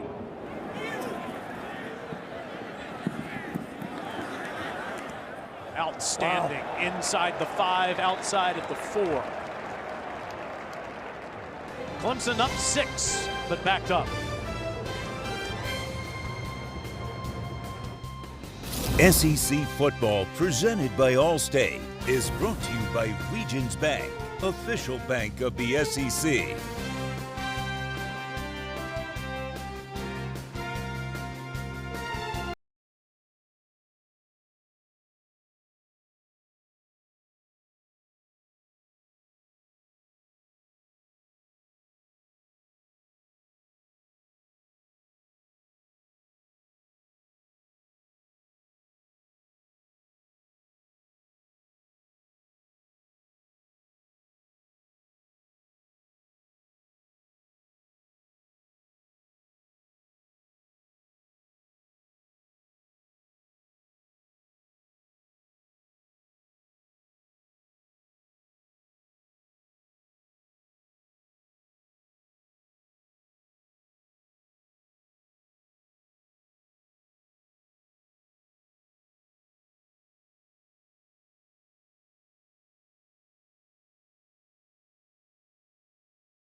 Time now for the Allstate good hands play.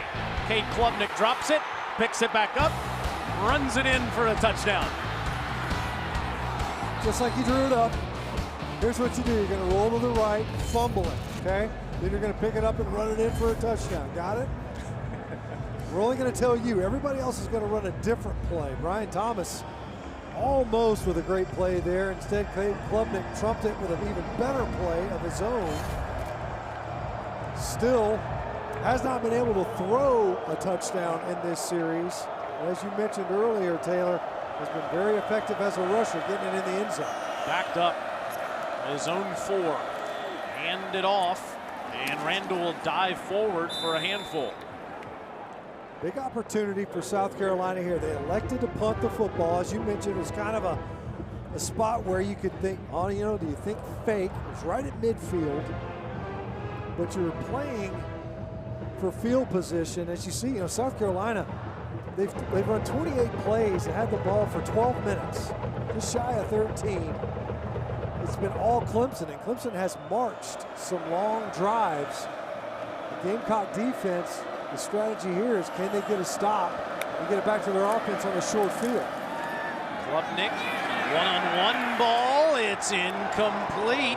Williams and Kilgore, and it's Kilgore who wins the battle. That ball was thrown behind Williams. So you see this, the DB is in phase. He's hip to hip with that receiver, so the balls are underthrown. It gives your receiver a chance to come back for it. A great job by Kilgore fighting through the hands of Williams to get that breakup. Big third down here. No Dylan Stewart on the field for the Gamecocks as a pass rusher. When he wasn't on the field earlier, Clayton White brought pressure. Looks like they're going to play with 4 here. And on 3rd and 5, it's right at the marker, but dropped. Williams was right there. Ran a 5-yard pattern, but couldn't make the catch. And it's a 3-and-out for the Clemson offense. So the South Carolina strategy worked. You punt the football away, ask your defense to get a stop, and they do. It makes a catch and turns here. Yeah. I don't know if maybe they're not going to look at it. He did have 2 hands on it. Going to survive the ground, though. He was going to the ground as he made that catch. Big stop by South Carolina defensively. Stop it, look at it. Jack Smith punts it away. And it's Swain coming up. Can't field it. Well, he does field it off the bounce with Tigers near him. And South Carolina has great field position at their own 46-yard line. There is a flag down on the field.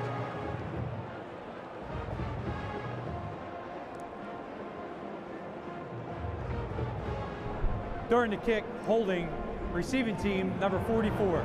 10-yard penalty from the end of the play. First down. So that backs up the Gamecocks a bit as we are in the season in Columbia.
Introducing Verts.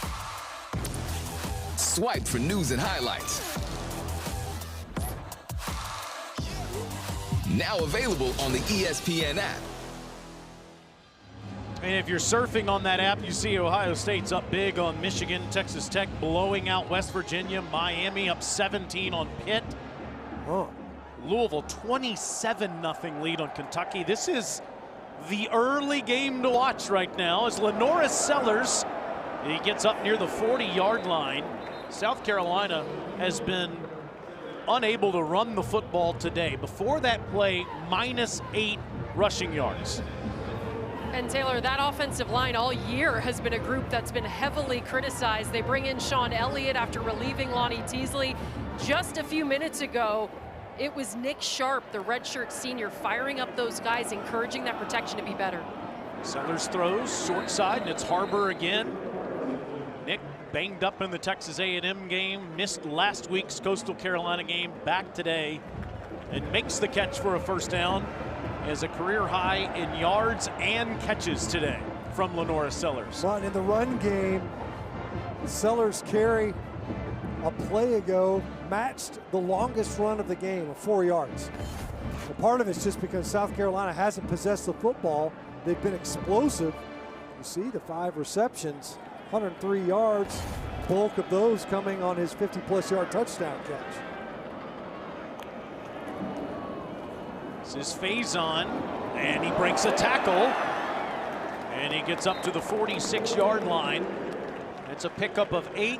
That is the longest carry of the day for the Gamecocks. So on cue, South Carolina going to the ground, trying to get that run element going a little bit, something the Clemson defense hasn't seen all afternoon. Sellers, first down, inside the 40. Vandravius Jacobs. Nice catch by Jacobs, a big shot taken on Lenora Sellers by Peter Woods. See Jacobs saying, I got to come out. He's wanting to come out. See him tapping that helmet. They're trying to go fast, not going to be able to make a substitution, don't want to. Inside the Clemson 40, down 6. Faison again, spinning again. Rasul inside the 25. Khalil Barnes had a chance at him and couldn't get him on the ground. Heck of a move by Faison. As Barnes is coming down, head of steam, he's unblocked. He's the unblocked defender. Hits a spin button, takes out the umpire. Umpire's been knocked down twice in this game. A lot of activity in the middle. Strozier had a Gamecock by the t-shirt there, couldn't wrap him up. Sellers on a slant, incomplete. Tried to sandwich it in there to Jared Brown with Strozier in coverage. Nice coverage that time by Strozier. So this offensive possession, you get sparked with that run game. It's almost like it gets Sellers into a little bit of a rhythm. Have that carry on first down for the 4 yards, and then you're able to get Faison going a little bit in the ground game. Also takes some of the pressure off of the offensive front in protection. Takes the edge off of that defense a little bit to see the ball coming at them offensively. Lenore's, that ball's batted down. Will Helt, what a day this guy's had. It looked to me like Brady Hunt was trying to block Will Helt. A little confusion here. Yeah, Hunt's not even looking for a pass right there. He's probably trying to get over Helt. Ball's a little bit low. And RPO that time. Great push up front. Offensive line actually knocked Clemson off 2 or 3 yards, but the ball got pulled. Good job by Helt getting his hands on. PBU, 2.5 tackles for loss today for the Purdue transfer. 3rd and 10 for Lenoris, and he's taking a shot to the end zone, and it is intercepted. Ricardo Jones.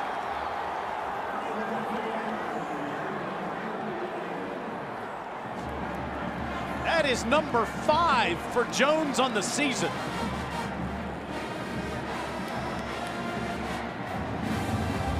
And only the 7th interception on the year for Lenora Sellers. 3-man rush, he had plenty of time. He's trying to get it to Harbor again. That time Ricardo Jones, he's just watching Sellers' eyes. Knows that he's going to work over there. You're already going to lean the ruling towards on the Nick field Harbor's is an interception. side. The play is under further review. Now let's watch this football as it goes to the ground. Jones takes a huge hit, and let's see if Ricardo still had control of that ball as it hit the Columbia turf. Nick Harbor turned into a DB. He could see it. You see, Harbor wasn't really even looking for the football because he could see Jones tracking it. Watch Harbor. See, he's watching Jones He tries to lay a shot and does. The question is, does Jones possess this football all the way through?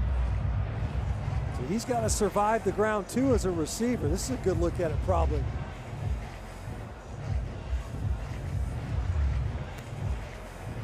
That ball's moving an awful lot.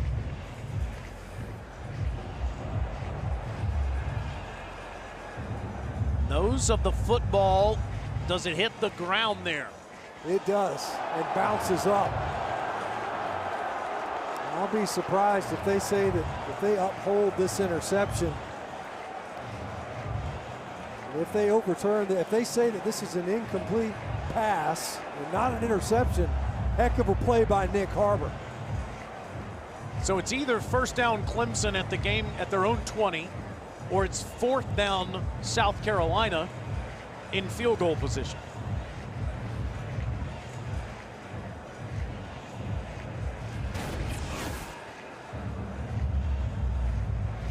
It was great awareness by Nick Harbor to turn into a DB on that one. Ball was in the air. He did not even look back for it. He converted into a DB himself, trying to knock that ball out. To me, the nose of the football clearly makes contact with the turf and bounces back up towards Ricardo Jones. It's a long look by this ACC crew. Let's see what they came up with. After further review, the ruling on the field is upheld. Wow. I don't know how. The point of the football makes contact with the turf and the ball bounces up. I don't know how you could rule that he completed the catch right there. I don't know how that's firm control.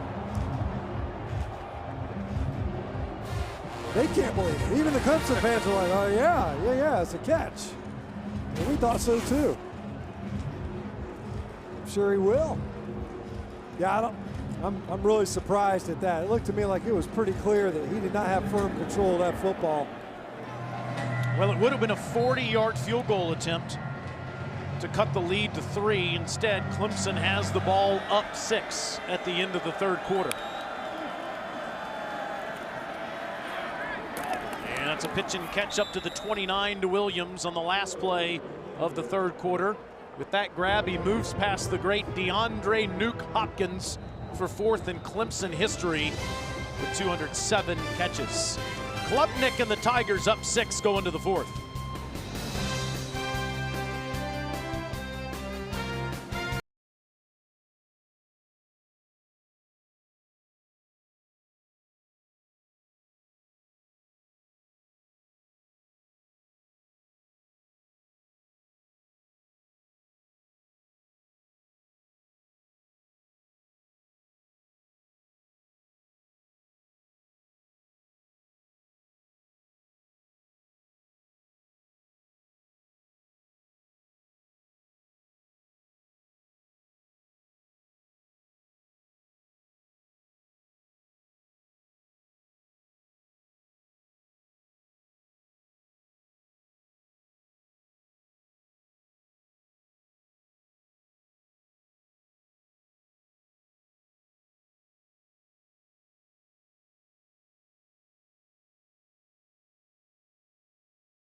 Coach, I just saw you listening, talking to your team. What did you say to them? Just what we've worked all season for, what we've worked for since January. One of the keys that we have every week is dominating the fourth quarter. That's part of our plan to win, and we haven't done a great job of it this season. And we're in a situation where we can go create some pretty awesome moments here in these next 15 minutes and leave it all out here, man. That's all we got. Thanks, Coach. Thank you. Good stuff from both of you as we start the fourth quarter on a 2nd and 2. To his point, the Gamecocks have been within a touchdown in 9 of 11 games. And he, as he said, come out on the wrong end of most of them. Klubnik gets loose and runs for a first down and tackled by Vakari Swain. The first play of the fourth quarter. The big challenge for South Carolina defensively. They did their job on the previous Clemson possession. South Carolina punted the football away from midfield, got that stop. They were aggressive, trying to push the ball into the end zone. Ends up being a turnover. We've seen that now for each team as they're going in with these picks to turn away scoring opportunities. Can Clemson capitalize on this possession? Klubnik facing pressure, dumps it off. And Randall, so hard to tackle. Gets out of a couple, but still loses yardage on the play. Monkel Goodwine on the stop. And you see Randall leaving the field quickly, holding that left arm. You always wonder, yeah, it looks like his left hand a little bit banged up. True freshman comes substituting in. Gideon Davidson in the backfield. He's done a good job of spelling Randall today. They've combined for 100 yards rushing on 25 carries. Fake to Davidson, and now out of the backfield, it is Josh Sapp, the tight end. And Josh getting loose, picks up 22 yards. Nice play design. Just leak Sapp out. Looked like he was going to be blocking on that divide zone. Instead, leaks into the secondary, no one accounting for him. And Klubnik on a design quarterback run. Now the QB's a little bit more active in it. You saw South Carolina getting Lenora Sellers more involved. QB designed runs. We've seen this a couple of times in this game. And Clemson has emptied out their backfield multiple times. You see some substitutions on both sides. See the center judge in there holding up. 4-yard pickup. And it's Davidson bouncing off Gamecocks with flags on the field. So there's going to be another illegal formation, I think. Illegal formation offense, more than 4 players in the backfield. 5-yard penalty, replay 2nd down. Third time we've seen that called in this game. Shane Beamer wind sprinted over to an official before the snap to inform him they are not set up properly. Just FYI, hey, here to help. Both these head coaches involved, coaching their teams, coaching the officials.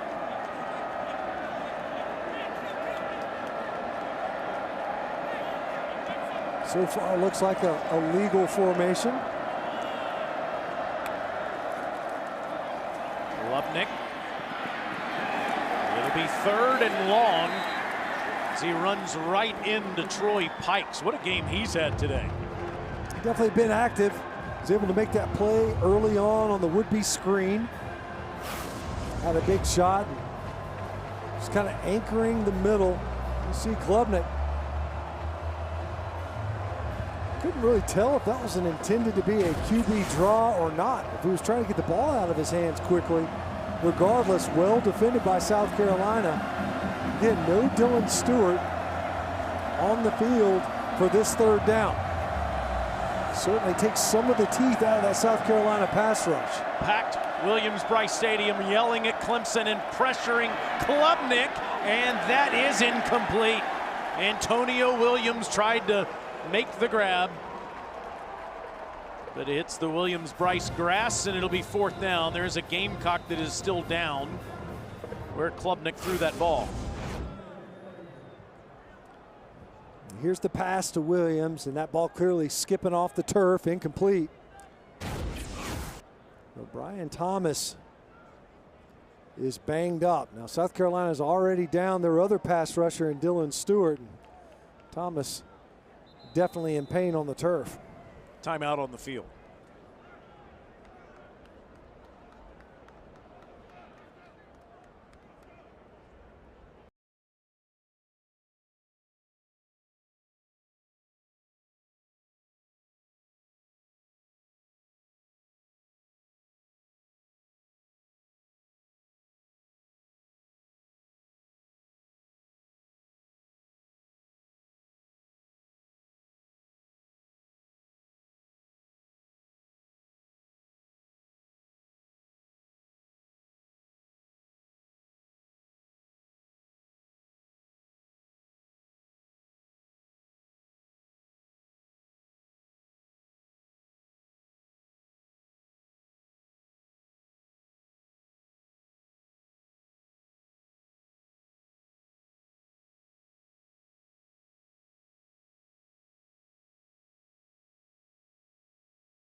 That is a good sign. Brian Thomas Jr., 2 tackles for loss and a forced fumble today.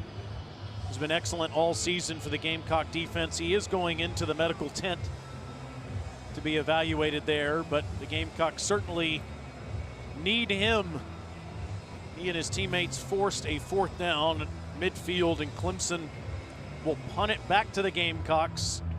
Up 6 in the game, Cade Klubnik trying for another win here in Columbia.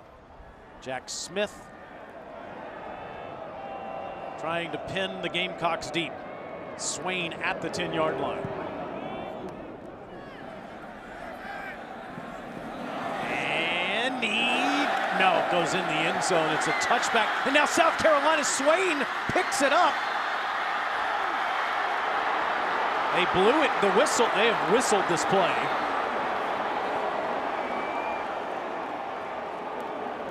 They've been signaling touchback the entire time. On the field, the kick landed in the end zone. By rule, that's a touchback. 1st down, South Carolina. All right, let's go back to the studio and Peter Burns.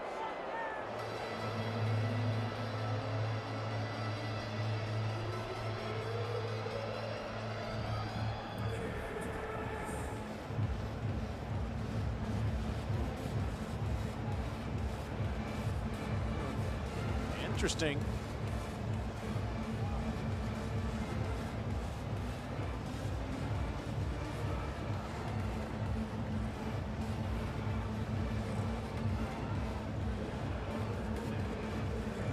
Yeah, Pete, the Canes still a chance to get to the college football playoff as an at-large. Need some help, though. BYU better win that game. If they don't, then all sorts of options in the Big 12. To the ground, it's Rasul Faison, who finally got going on that last drive for the Gamecocks, and he gets 7 on 1st down here. I mean, great movement by the South Carolina offensive front on that play.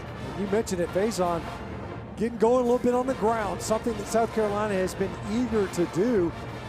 They really just haven't been able to pile up snaps. We mentioned the limited offensive possession time they had in the first half. On 2nd and 3, Sellers delivers a good ball to Jacobs. Jacobs had 4 catches in the last 4 games, Stinch. He has 5 today. A big afternoon. Think about the big touchdown catch that he was able to do, run after catch. Good job in the protection, max protect. You've got 7 guys in there to keep the pocket clean. That, of course, limits the number of receivers you have out in the route. Didn't matter with Jacobs. And it's still Sellers. Lenoris is tackled after a first down. Wade Woodaz on the tackle down at the 41. Big run, maybe an even bigger tackle by Woodaz, because we've mentioned repeatedly, not an easy man to get on the ground. Lenoris Sellers, he takes that one to the house if Woodaz doesn't get him on the ground. You see the quarterbacks getting in the ground game a little bit more. Now wants to throw, and I think that was lost in the sunshine. Jordan Dingle, I don't think ever saw that football because of the sun in the middle of the field. 2nd down. Almost got the umpire again. He's been caught in the crosshairs a couple of times, but you're right, Dingle, I don't think ever saw that football. Have to run the ball effectively if South Carolina is going to come back and beat Clemson. But how about the receiving numbers for the Gamecocks today? 2 guys over 100 yards receiving, Vandravius Jacobs and Nick Harbor. You have to go back 7 years to Debo Samuel and Shai Smith doing that at Clemson in 2018. This is Sellers again, and he's inside the 35 where Sammy Brown makes the tackle. He owned the 4th quarter last year in the upstate, up in Death Valley, trying to do it again. Well, he's starting to spool up. You see a couple of carries now. Challenging the Clemson 2nd level, both times linebackers, Wade Woodaz, this time Sammy Brown, able to get Sellers down, but not before a big gain to set up this 3rd down. Empty backfield, but always a rush threat with number 16 in at quarterback. On 3rd and 3, Sellers throws it long, and it's incomplete. Harbor was bottled up by Ashton Hampton. Now it's 4th and 3. Field goal makes it a 3-point game, but the offense is staying out there. The defense has played pretty well, so they forced back-to-back punts. But it looks as if South Carolina is going to say, look, we're going to go for this here. We talk about Sellers and his rushing ability. Mentioned earlier, better part of a 1/3 of his rushing production this season have been on money downs, 3rd downs or 4th. There's some confusion getting the play in here, and South Carolina is going to have to call timeout. Oh, Clemson called it instead. South Carolina was making the signal over there on the sideline, so both teams needed to have a discussion there. Here's what's at stake. South Carolina trying for back-to-back wins against the Tigers for the first time since the head ball coach Steve Spurrier did it in 2012 and 2013. No Tiger team ever has finished with 7 wins after a 1-3 or worse start. It starts with this one. We talked about it at the top. This game always means a lot to both of these programs, their fan bases, but even more so this year. Maybe for not reasons that the fan bases like, but this is the culmination of the season. Clemson will get a shot to play another game after this one, but it won't matter nearly as much. Most important game of the season for both, perhaps the most important play of the game, certainly for South Carolina. Sellers steps back and throws, deflected. That's Wade Woodaz that forces the turnover on downs.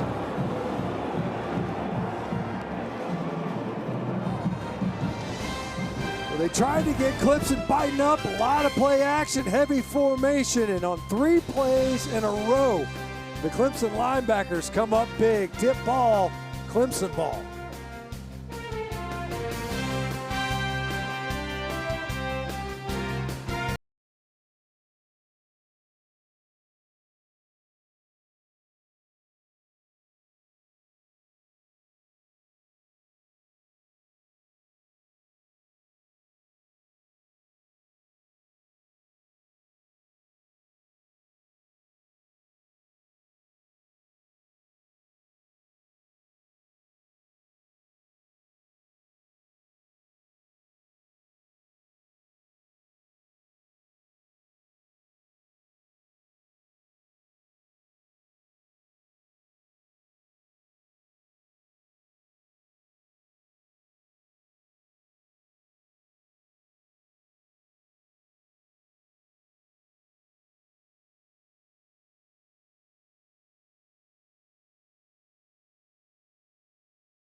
SEC football is presented by Allstate. You're in good hands. And in part by T-Mobile 5G home internet. It has been another wild one between Clemson and Carolina. Gamecocks using some big plays to score their 2 touchdowns. Clemson driving down the field. Cade Klubnik over 260 yards passing. How about the play Wade Woodaz just made to get that Clemson defense off the field? It was a big one, no question about it. The linebacker stepping up big and versus the QB run game. And Cade Klubnik now setting out wide, wildcat formation for Clemson. This is Williams at quarterback on a wildcat, and Williams gets up for 8, maybe 9 yards on first down.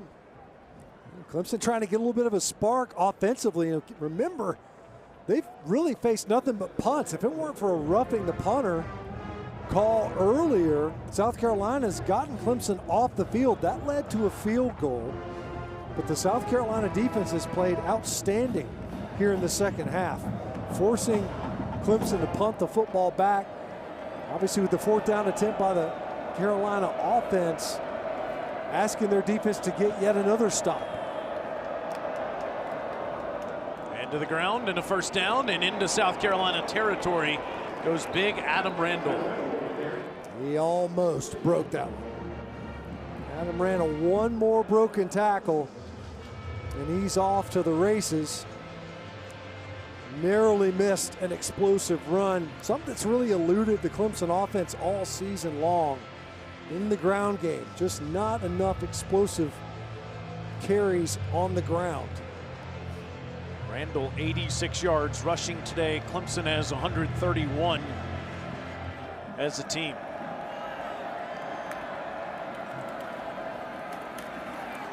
And another physical run that takes him inside the 40 for 8 more. And for Clemson, this is right on time. When we talked about it, it's been tough sledding in the second half offensively. South Carolina's been able to find ways to get them off the field. You know, the drive that got extended by the penalty, and the ground game now starting to get going a little bit. Has not been a lot of opportunity rushing the football for Clemson. Cade Klubnik got involved to start this drive. Spreads that defense out, gives them something else to look at in the offensive backfield. Klubnik throws on the run, incomplete. Williams almost got it. Kilgore put his hand in there at the end, and now it's a big 3rd and 2 because you look at the clock, 6:37 to go. Clemson gets a first down and gets points out of this. It becomes a 2-possession game. That's kind of been the story, and you look at the disparity. Clemson 6 of 14. Now one of those they were able to extend because instead of punting it away, they were able to extend that drive. We mentioned that penalty. In South Carolina, 3rd down's been a nightmare all game long. Defensively, Clemson's been outstanding on that down.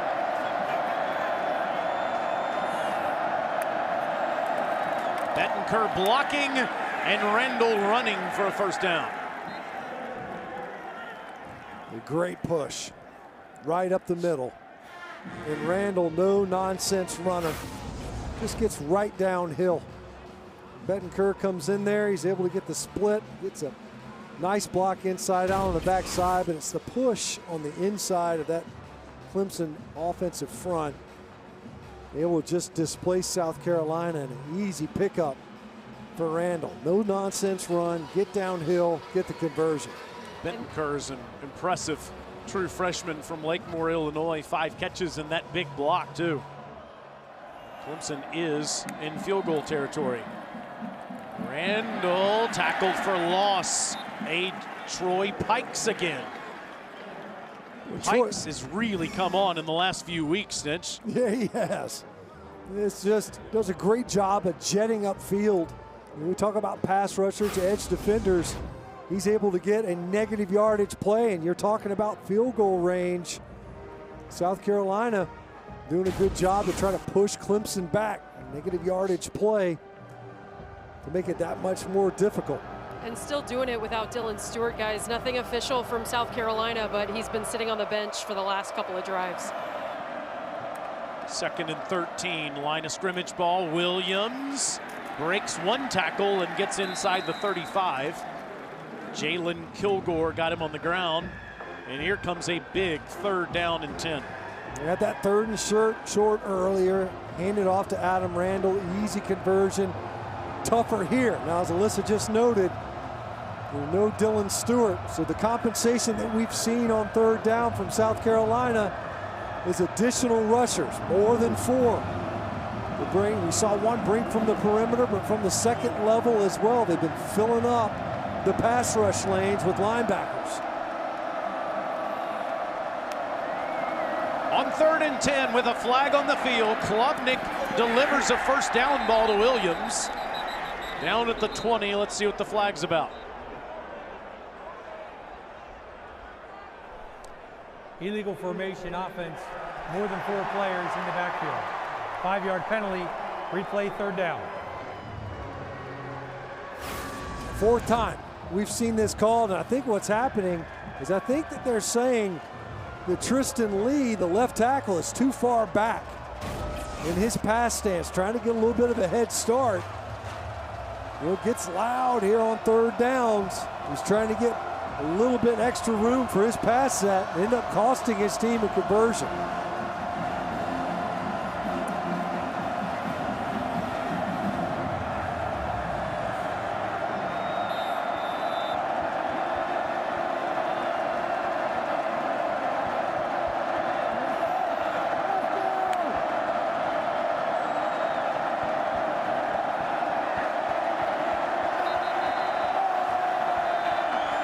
A lot of confusion on that. Ended up having to burn a timeout for Clemson offensively.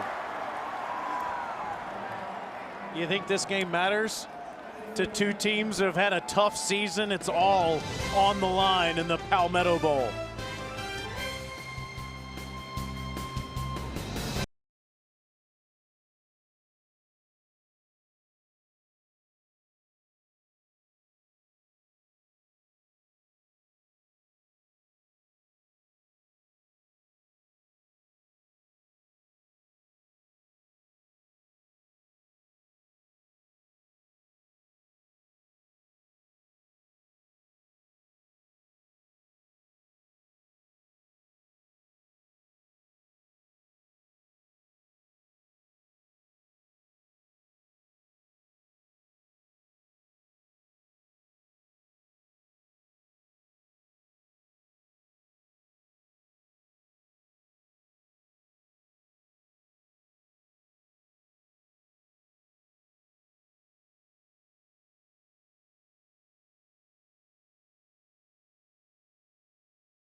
It's 3rd and 15 for Clemson at the South Carolina 39-yard line. And the game could be hanging in the balance here. Clemson gets enough yards to attempt a field goal and make it. It's a 2-possession game. The Gamecocks trying to prevent it and get the football back.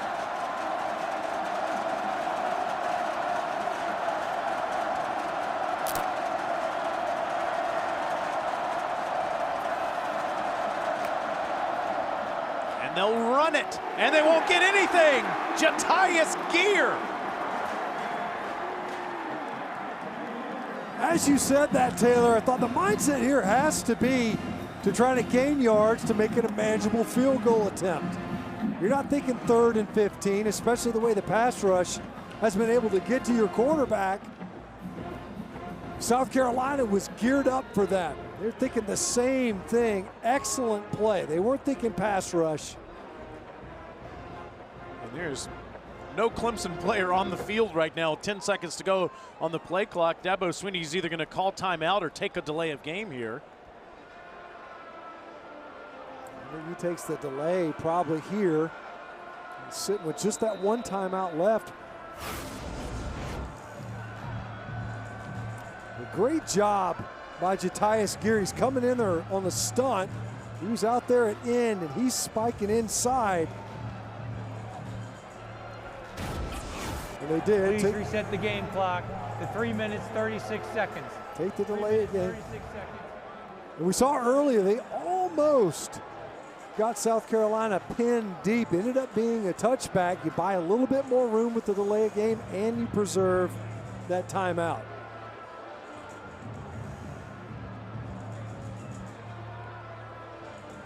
Jack Smith has had a good year. Punter from Lower Alabama trying to pin the Gamecocks deep.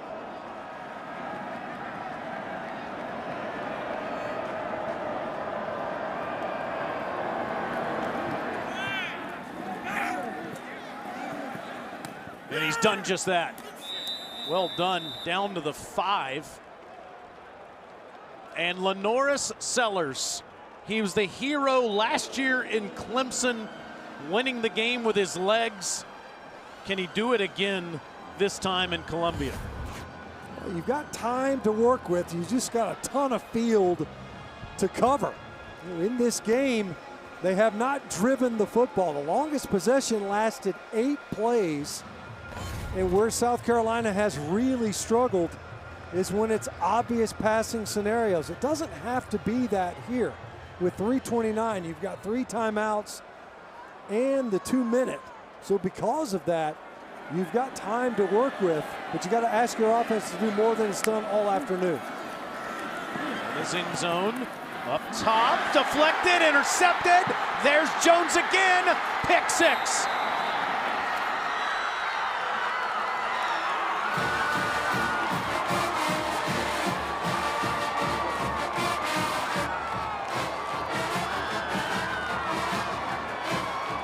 That's Ricardo's 2nd of the day, his 6th of the season. They came out throwing in their own end zone, trying to get it to Nick Harbor. Ball got deflected up, and Harbor, I think, thought it was just going to go to the ground, and instead, Jones comes up with another takeaway.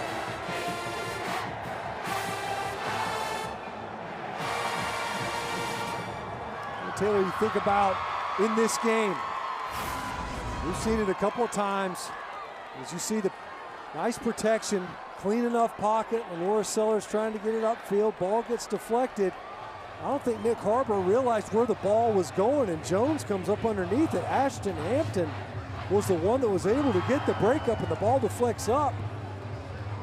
You can see Harbor, he was looking down at the ground. I don't think he saw where the football had gone after the breakup, and Jones comes running underneath it.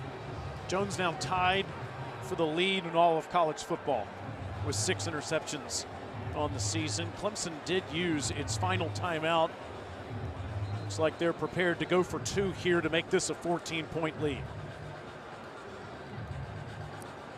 You think back to the takeaways. Look at the interception that was made earlier. Missed opportunity for South Carolina. pick in the end zone. We've seen a couple of those in this game to deny scoring opportunities going both directions. Let's go for Dos, brought to you by Dos Equis. Klubnik. 2 for 2 on the season. Rendell with the 2 points. Well, he hasn't thrown a touchdown pass still, but he has thrown a 2-point conversion. It may not matter. He's not keeping track of that, I'm sure. A jarring turn of events for the home crowd. You're thinking your offense is about to stage a drive, perhaps. Instead, a pick going the other way, and Clemson gets out there for an easy 2-point conversion, get their back fast out there to the flat, and able to make it a 2-touchdown lead with only 3:20 to play. A tall task for this offense based on what we've seen this afternoon.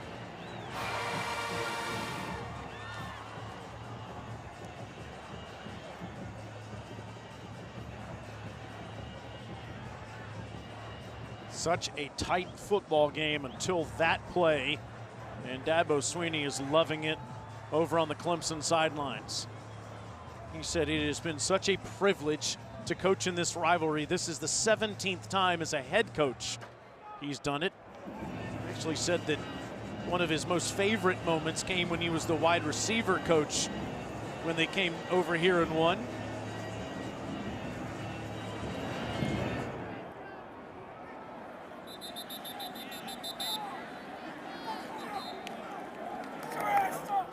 Well, we said earlier, plenty of time. Not the case any longer. So now South Carolina, a very real sense of urgency, already going to be was going to be a challenge, because inevitably there were going to be some passing scenarios in that possession. Now it's, you've got to gain a lot in a little. You got to try to cram in 2 possessions in 3:20. Preferably you'd score before that 2-minute timeout. Too high on a slant to his little brother. And it'll be 2nd and 10. The key here, obviously, get the drive started. You got to get it rolling a little bit. Ball comes out quickly, so only the 4 seconds roll off. And as you mentioned, Taylor, is there a way to try to keep it moving quickly? Try to leverage the 2-minute drill. And Clemson defensively, talk about the defenses here in the second half, have been outstanding. Sellers outraces Tigers to the sideline. Has really struggled throwing the football here in the second half. He's just 1 of his last 10. When I think about these linebackers for Clemson, you know, Woodaz, Sammy Brown, they played really well, especially in the second half. You think about the drive earlier. They're able to get some key stops in the ground game, got the tip ball on a 4th down attempt. They've been excellent. They have contained Lenora Sellers and tackled when they had to. Nick Harbor, that is a 1st down, and then fumbles the ball, and it's recovered by Clemson. Sammy Brown recovers it, and the South Carolina turnovers are just too much.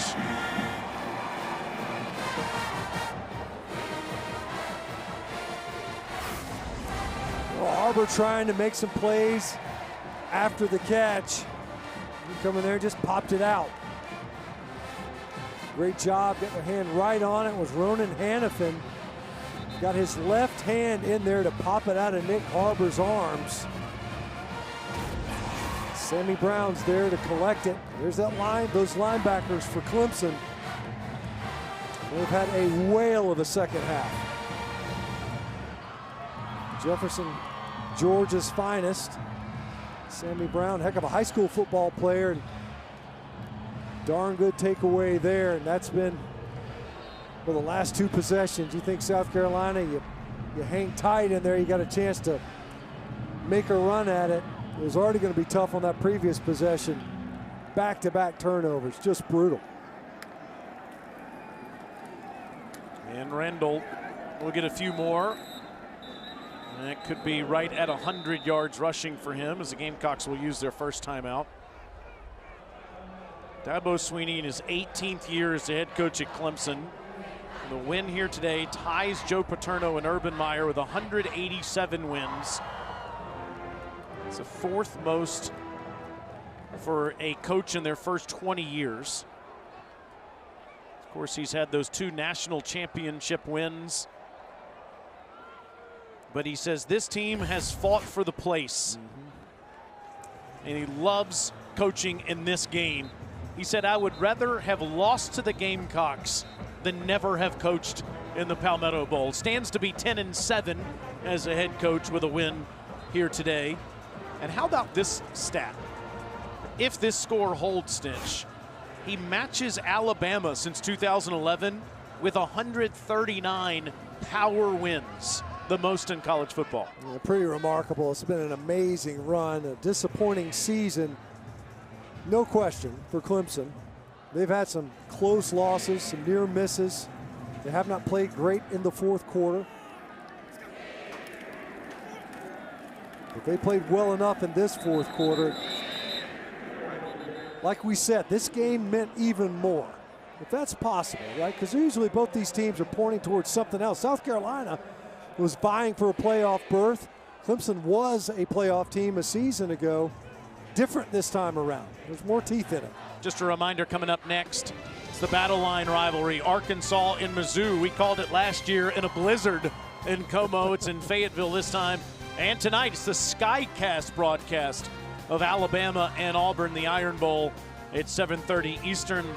That was the game that Dabo Swinney paid exclusive attention to as a kid. Of course, winning a national championship in 1992 as a receiver for the Crimson Tide. You mentioned it's not the last game that Clemson will play. Mark Schleybaugh and Kyle Bonagura are bowl gurus. Say it's either the Gasparilla Bowl or the Sun Bowl, most likely for Clemson. It'll sound warmer than it is here today, that's for sure.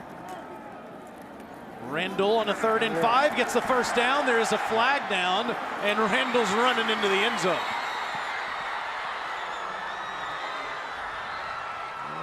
Bring this one back. Center judge. Offense, number 50. 10-yard penalty. Replay 3rd down.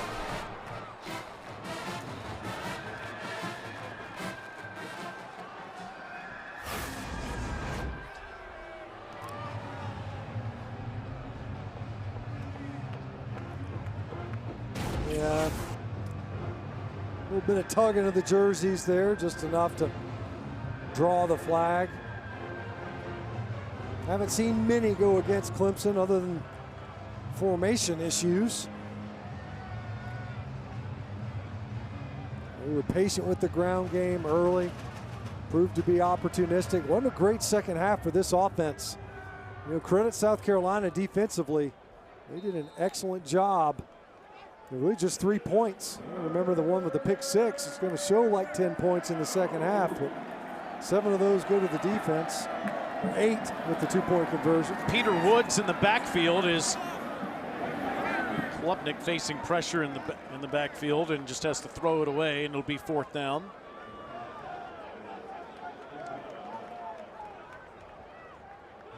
A lot of talking between these two teams. This game that means so much. Gamecocks and Shane Beamer winning it on the road the last 2 times they've been to Clemson. That's a weird kind of dynamic in this rivalry where the away team seems to enjoy the most success. At least the last 5 times. Yeah, it's going to be 6 in a row if this score holds for the road team. Nobody's deep for South Carolina here as Jack Smith will try to punt this away.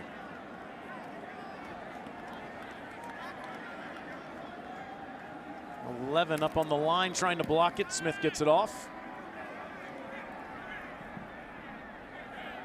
And another terrific job by Smith to pin the Gamecocks deep. Well, how about the last time a home team won a game in this series? Trevor Lawrence back in 2018 to T. Higgins. Christian Wilkins diving over. Wow. And then 56-35 win. Deebo Samuel scored in every way you can for the Gamecocks in a losing effort that day. God, that feels like forever ago with those names. Unreal. It's been an away team's delight in this one for sure. Prior to that pick six, though, this was nip and tuck really throughout the second half. And Norris downfield, and that's a good ball to Jaden Sellers. Little brother makes the catch at the 2-minute timeout. Sellers got popped on that end of it as well. Clemson less than 2 minutes away from another Palmetto Bowl win.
Two good friends that have beaten each other each of the last 4 years.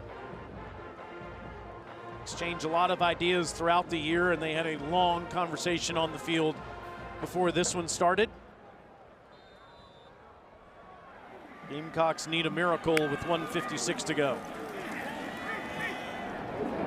And Sellers downfield incomplete. Hannafin in there to break it up. He's made a couple of nice plays, Hannafin. Almost looked like they were going to fit it in here to Sellers. Should have fit it in there. Sellers had two hands on it. Hannafin able to get the break up, forced the fumble earlier from Nick Harbor. Sellers certainly emerged, the other Sellers, the receiver version.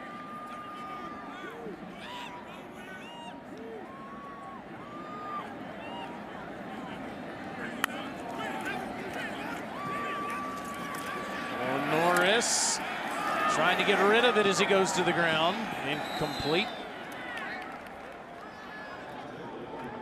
He had Sammy Brown all over him there. Third down. Clemson has tackled really well. They've been a good tackling team all season long, and that proved to be the case again today.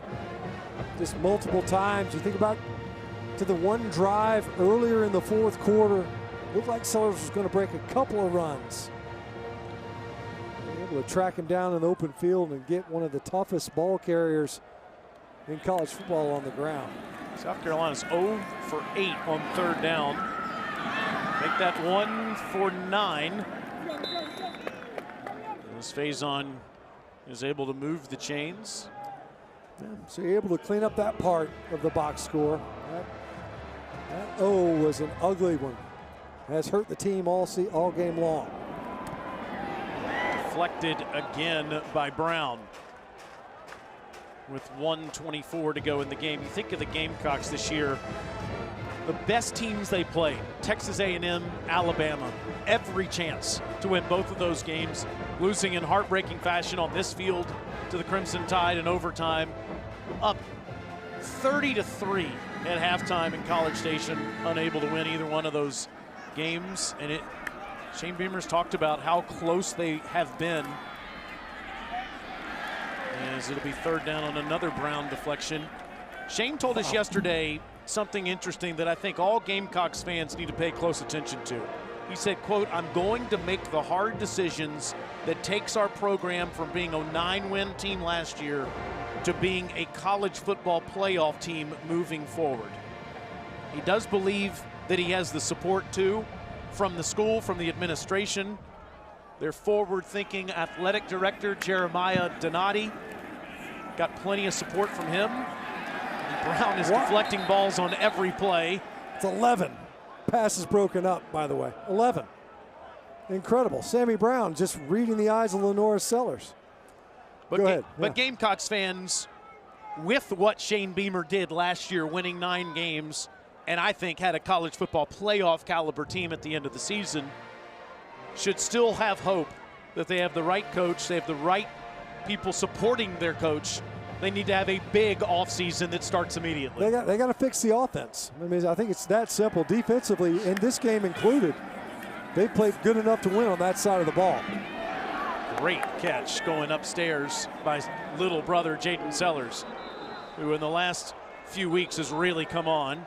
There's a flag down where he made that catch. 21-yard completion.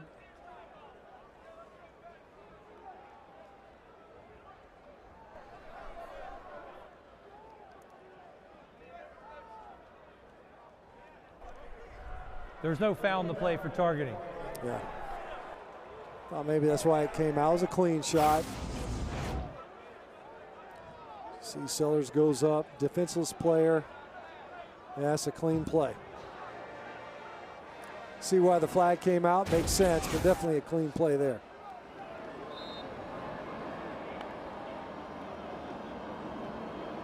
And Norris dumps it off, and it's Jaden again. Down near the 30. South Carolina finished the season 4-8. Clemson at 7-5, with a bowl assignment coming up a week from Sunday. Norris gets to the sideline. But as you were saying, Taylor, from South Carolina's perspective, you make 2 changes on the offensive side. You make a change, offensive line coach going into the Oklahoma game. And later, you make a change, an offensive coordinator after the Ole Miss game. And you saw a little bit of life, but that's the side of the ball, and Shane Beamer knows it. He's got to get it right as far as those hires. God knows that he has to make 2 hires to fill those spots.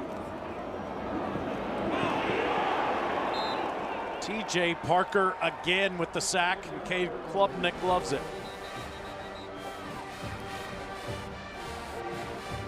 Klubnik is going to leave this series having never thrown a touchdown pass, but he had a bunch of rushing touchdowns in the series.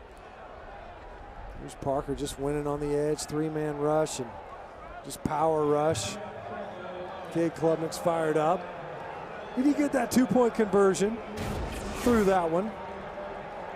South Carolina does use that final timeout.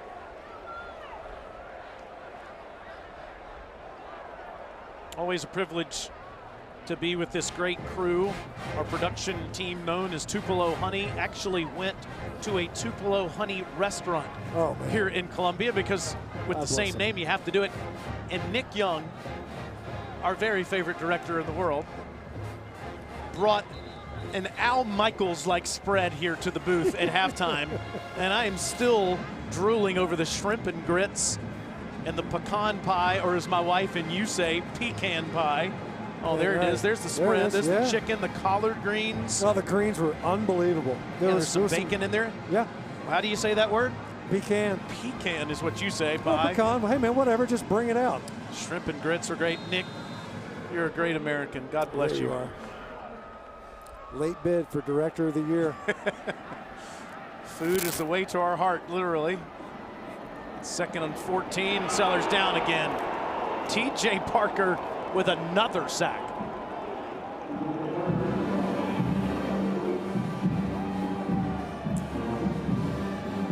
Dabo Swinney's going to improve to 10-7 in the Palmetto Bowl, coaching all the way to the finish.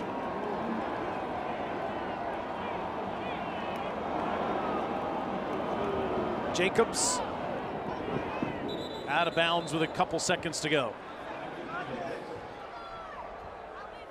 Well, we said it multiple times. In this season, this game means even more.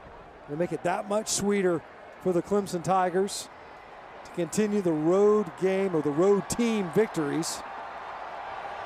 There's a lot of people that gave up on Dabo Swinney earlier this season. Yeah. And gave up on this Clemson team. He didn't, and his players didn't. And from 1-3, they finished the season with 7 wins. Biggest comeback story in Clemson history. It ends with a Jacobs catch and a Brandon Strozier tackle, and Clemson celebrates in Columbia again. Well, it wasn't pretty in the second half for Clemson offensively. It didn't matter. Their defense did the job. Able to find the end zone, complemented with a 2-point conversion. Some key takeaways in this game that kind of framed out the outcome. But another victory for the road team, and you see two coaches that respect one another quite a bit in a big rivalry. 2 class acts right there. That's what sportsmanship is all about between those two. Let's go down to Alyssa. You might be right, Coach. Coach, you healed. I'll take you, though. Thanks, Dabo. You healed the heartbreak from a season ago. How did this group get this one done on the road today? Well, I mean, this is not an easy place to play, and you know, I'm just really proud of them. Come down here, and this is our 6th win in a row down here, and these seniors are leaving here undefeated down here. Again, I got a lot of respect for Shane and the way he does things, and this was a good football team. But I'm just proud of our guys. I mean, we just really dug in defensively that second half, and we did enough offensively. We did enough offensively. Hey, break that up. We did enough offensively to get control of it, and just thankful for the win. Congrats, Coach. Thank you so much. Thank you both. That's all here in Columbia, where Clemson knocks off South Carolina 28-14. For Matt Stinchcomb and Alyssa Lang and our entire crew, I'm Taylor Zarzer. So long. We send you to Fayetteville.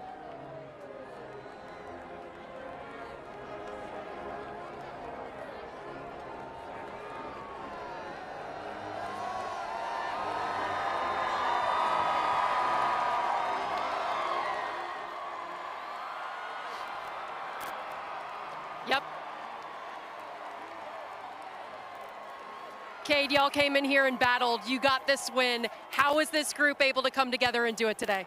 Yeah, I mean, we just depend on each other, you know, and this team is, it's a team of fighters, and it has to be perfect, but man, it's fun. It's fun to win, and it's fun to win against these guys, and I'm just so grateful for the staff and the people that we have in the building, and, you know, I think the biggest thing was, you know, it's a rivalry game. It's never going to be perfect, but to just continue to lean on each other, offense, defense, have each other's back, that's what we did all day, and it was awesome. Coach said this is a group that plays for the place. Y'all love Clemson so much. What has this year been like, culminating with this at the end? Clemson, you know, it just means everything to me, and this place is so special. And to go out on top right here, and got one more game left, you know, I wouldn't have won it any other way. Congrats, Cade. Thank you. Appreciate you.